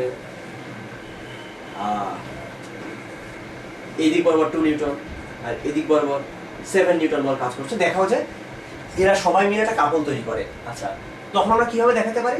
আইডিয়া খুব সিম্পল, আমাদের টার্গেট হচ্ছে দুইটা করে কাপল দেখানোর চেষ্টা করা। তো নর্মালি খেয়াল করো যে এই যে 5√2 আছে, এটাকে আমরা আসলে ভেঙে নিতে পারি। দেখো এই 5√2 কোন দিকে আছে, এটা যদি প্রশ্ন করা হয় আমরা কি বলবো? ডান দিকে আর উপরের দিকে আছে। দেখো এইদিকে যাওয়া মানে হচ্ছে ডানে যাওয়া আর উপরে যাওয়া, তার মানে এর আসলে দুইটা পার্ট আছে, খুব সিম্পল কথায়, ডানে একটা পার্ট আছে, উপরে একটা পার্ট আছে। তো এটা যদি হয় 5√2, তখন তুমি খেয়াল করো এটাকে যদি দুইটা পার্টে ভাঙা যায়, এইদিকে হবে 5√2 cos থিটা, cos কত ডিগ্রি, যদি বর্গক্ষেত্র হয় তাহলে এটা 45 ডিগ্রি, দেন এটা পাওয়া যাবে আসলে 5√2 ইন্টু 1/√2, দ্যাট মিনস এটার মান হবে 5, এবং এদিকেও পাওয়া যাবে 5, কারণ cos 45 এর মানও সেম। তাহলে তাকাও যে 5√2 কে ভাঙলে আমরা জাস্ট দুইটা মান পাবো 5, 5। এটা সবচেয়ে গুরুত্বপূর্ণ আইডিয়া। √2 কে ভাঙলে 1, 1 পাওয়া যায়, 5√2 কে ভাঙলে 5, 5 পাওয়া যায়, 6√2 কে ভাঙলে 6, 6 পাওয়া যায়। দেখবে এখানে যতগুলো অঙ্ক আছে সব জায়গায় √2 দেওয়া আছে, এই কারণে এটা দেওয়া আছে। তাহলে খেয়াল করো, এই যে 5√2 ছিল, এটাকে ভেঙে আমি দুইটা পার্টে করতে পারবো, কোন দিকে, ডান দিকে আর উপরের দিকে। ডানে 5 উপরে 5, এই দুটো এখন আমরা দিয়ে দেবো। এই 5√2 কে সরিয়ে ডানে 5 এবং উপরে 5 দেবো। খেয়াল করো, ডানে যদি আমি 5 দেই, আগে ছিল 2, আরো 5 দিলে এখানে মোট হবে 7।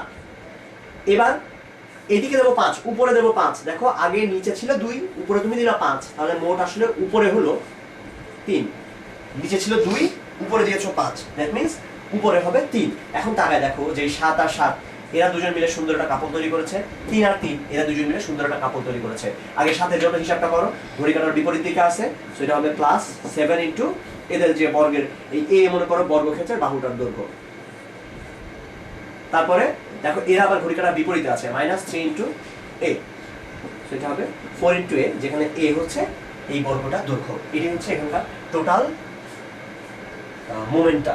ইনফ্যাক্ট দেখো যখনই আমরা এরকম পাচ্ছি, এর মানে কিন্তু দেখো এরা দুজন কাপড় তৈরি করে, এরা দুজন কাপড় তৈরি করে, তার মানে এই যে পুরো জিনিসটা, এই সিস্টেমটার মধ্যে কোনো রথি বল নাই, এটা শেষ পর্যন্ত একটা কাজই করে, সেটা হচ্ছে ঘোরানো। ওখানে ঘুরাতেই পারে। এরকম অনেক ক্ষেত্রে হতে পারে যে ধরো তুমি একটা পঞ্চভুজ বা ষড়ভুজ, ষষ্ঠভুজ যেমন খুশি নাও, যদি এরকম কিছু বল নিয়ে তুমি কাজ করো, একই ক্রমে তুমি বল নিয়ে কাজ করছো, এবং মানে এবং দিকে দুটা প্রকাশ করছে এই বর্গক্ষেত্রে এই বাহুগুলা দিয়ে, অর্থাৎ এই ষড়ভুজের বাহুগুলা দিয়ে সে মানে এবং দিকে প্রকাশিত হচ্ছে, তাহলে সেই অবস্থায় তুমি নিশ্চিত থাকতে পারো, পুরো নিশ্চিত থাকতে পারো যে এটা মিলে একটা জোর তৈরি করবে, যে এখানে কোনো রথি বল থাকবে না, শুধুমাত্র একটা ঘূর্ণন থাকবে। ওকে, আমাদের বেসিক আলোচনা এই পর্যন্ত।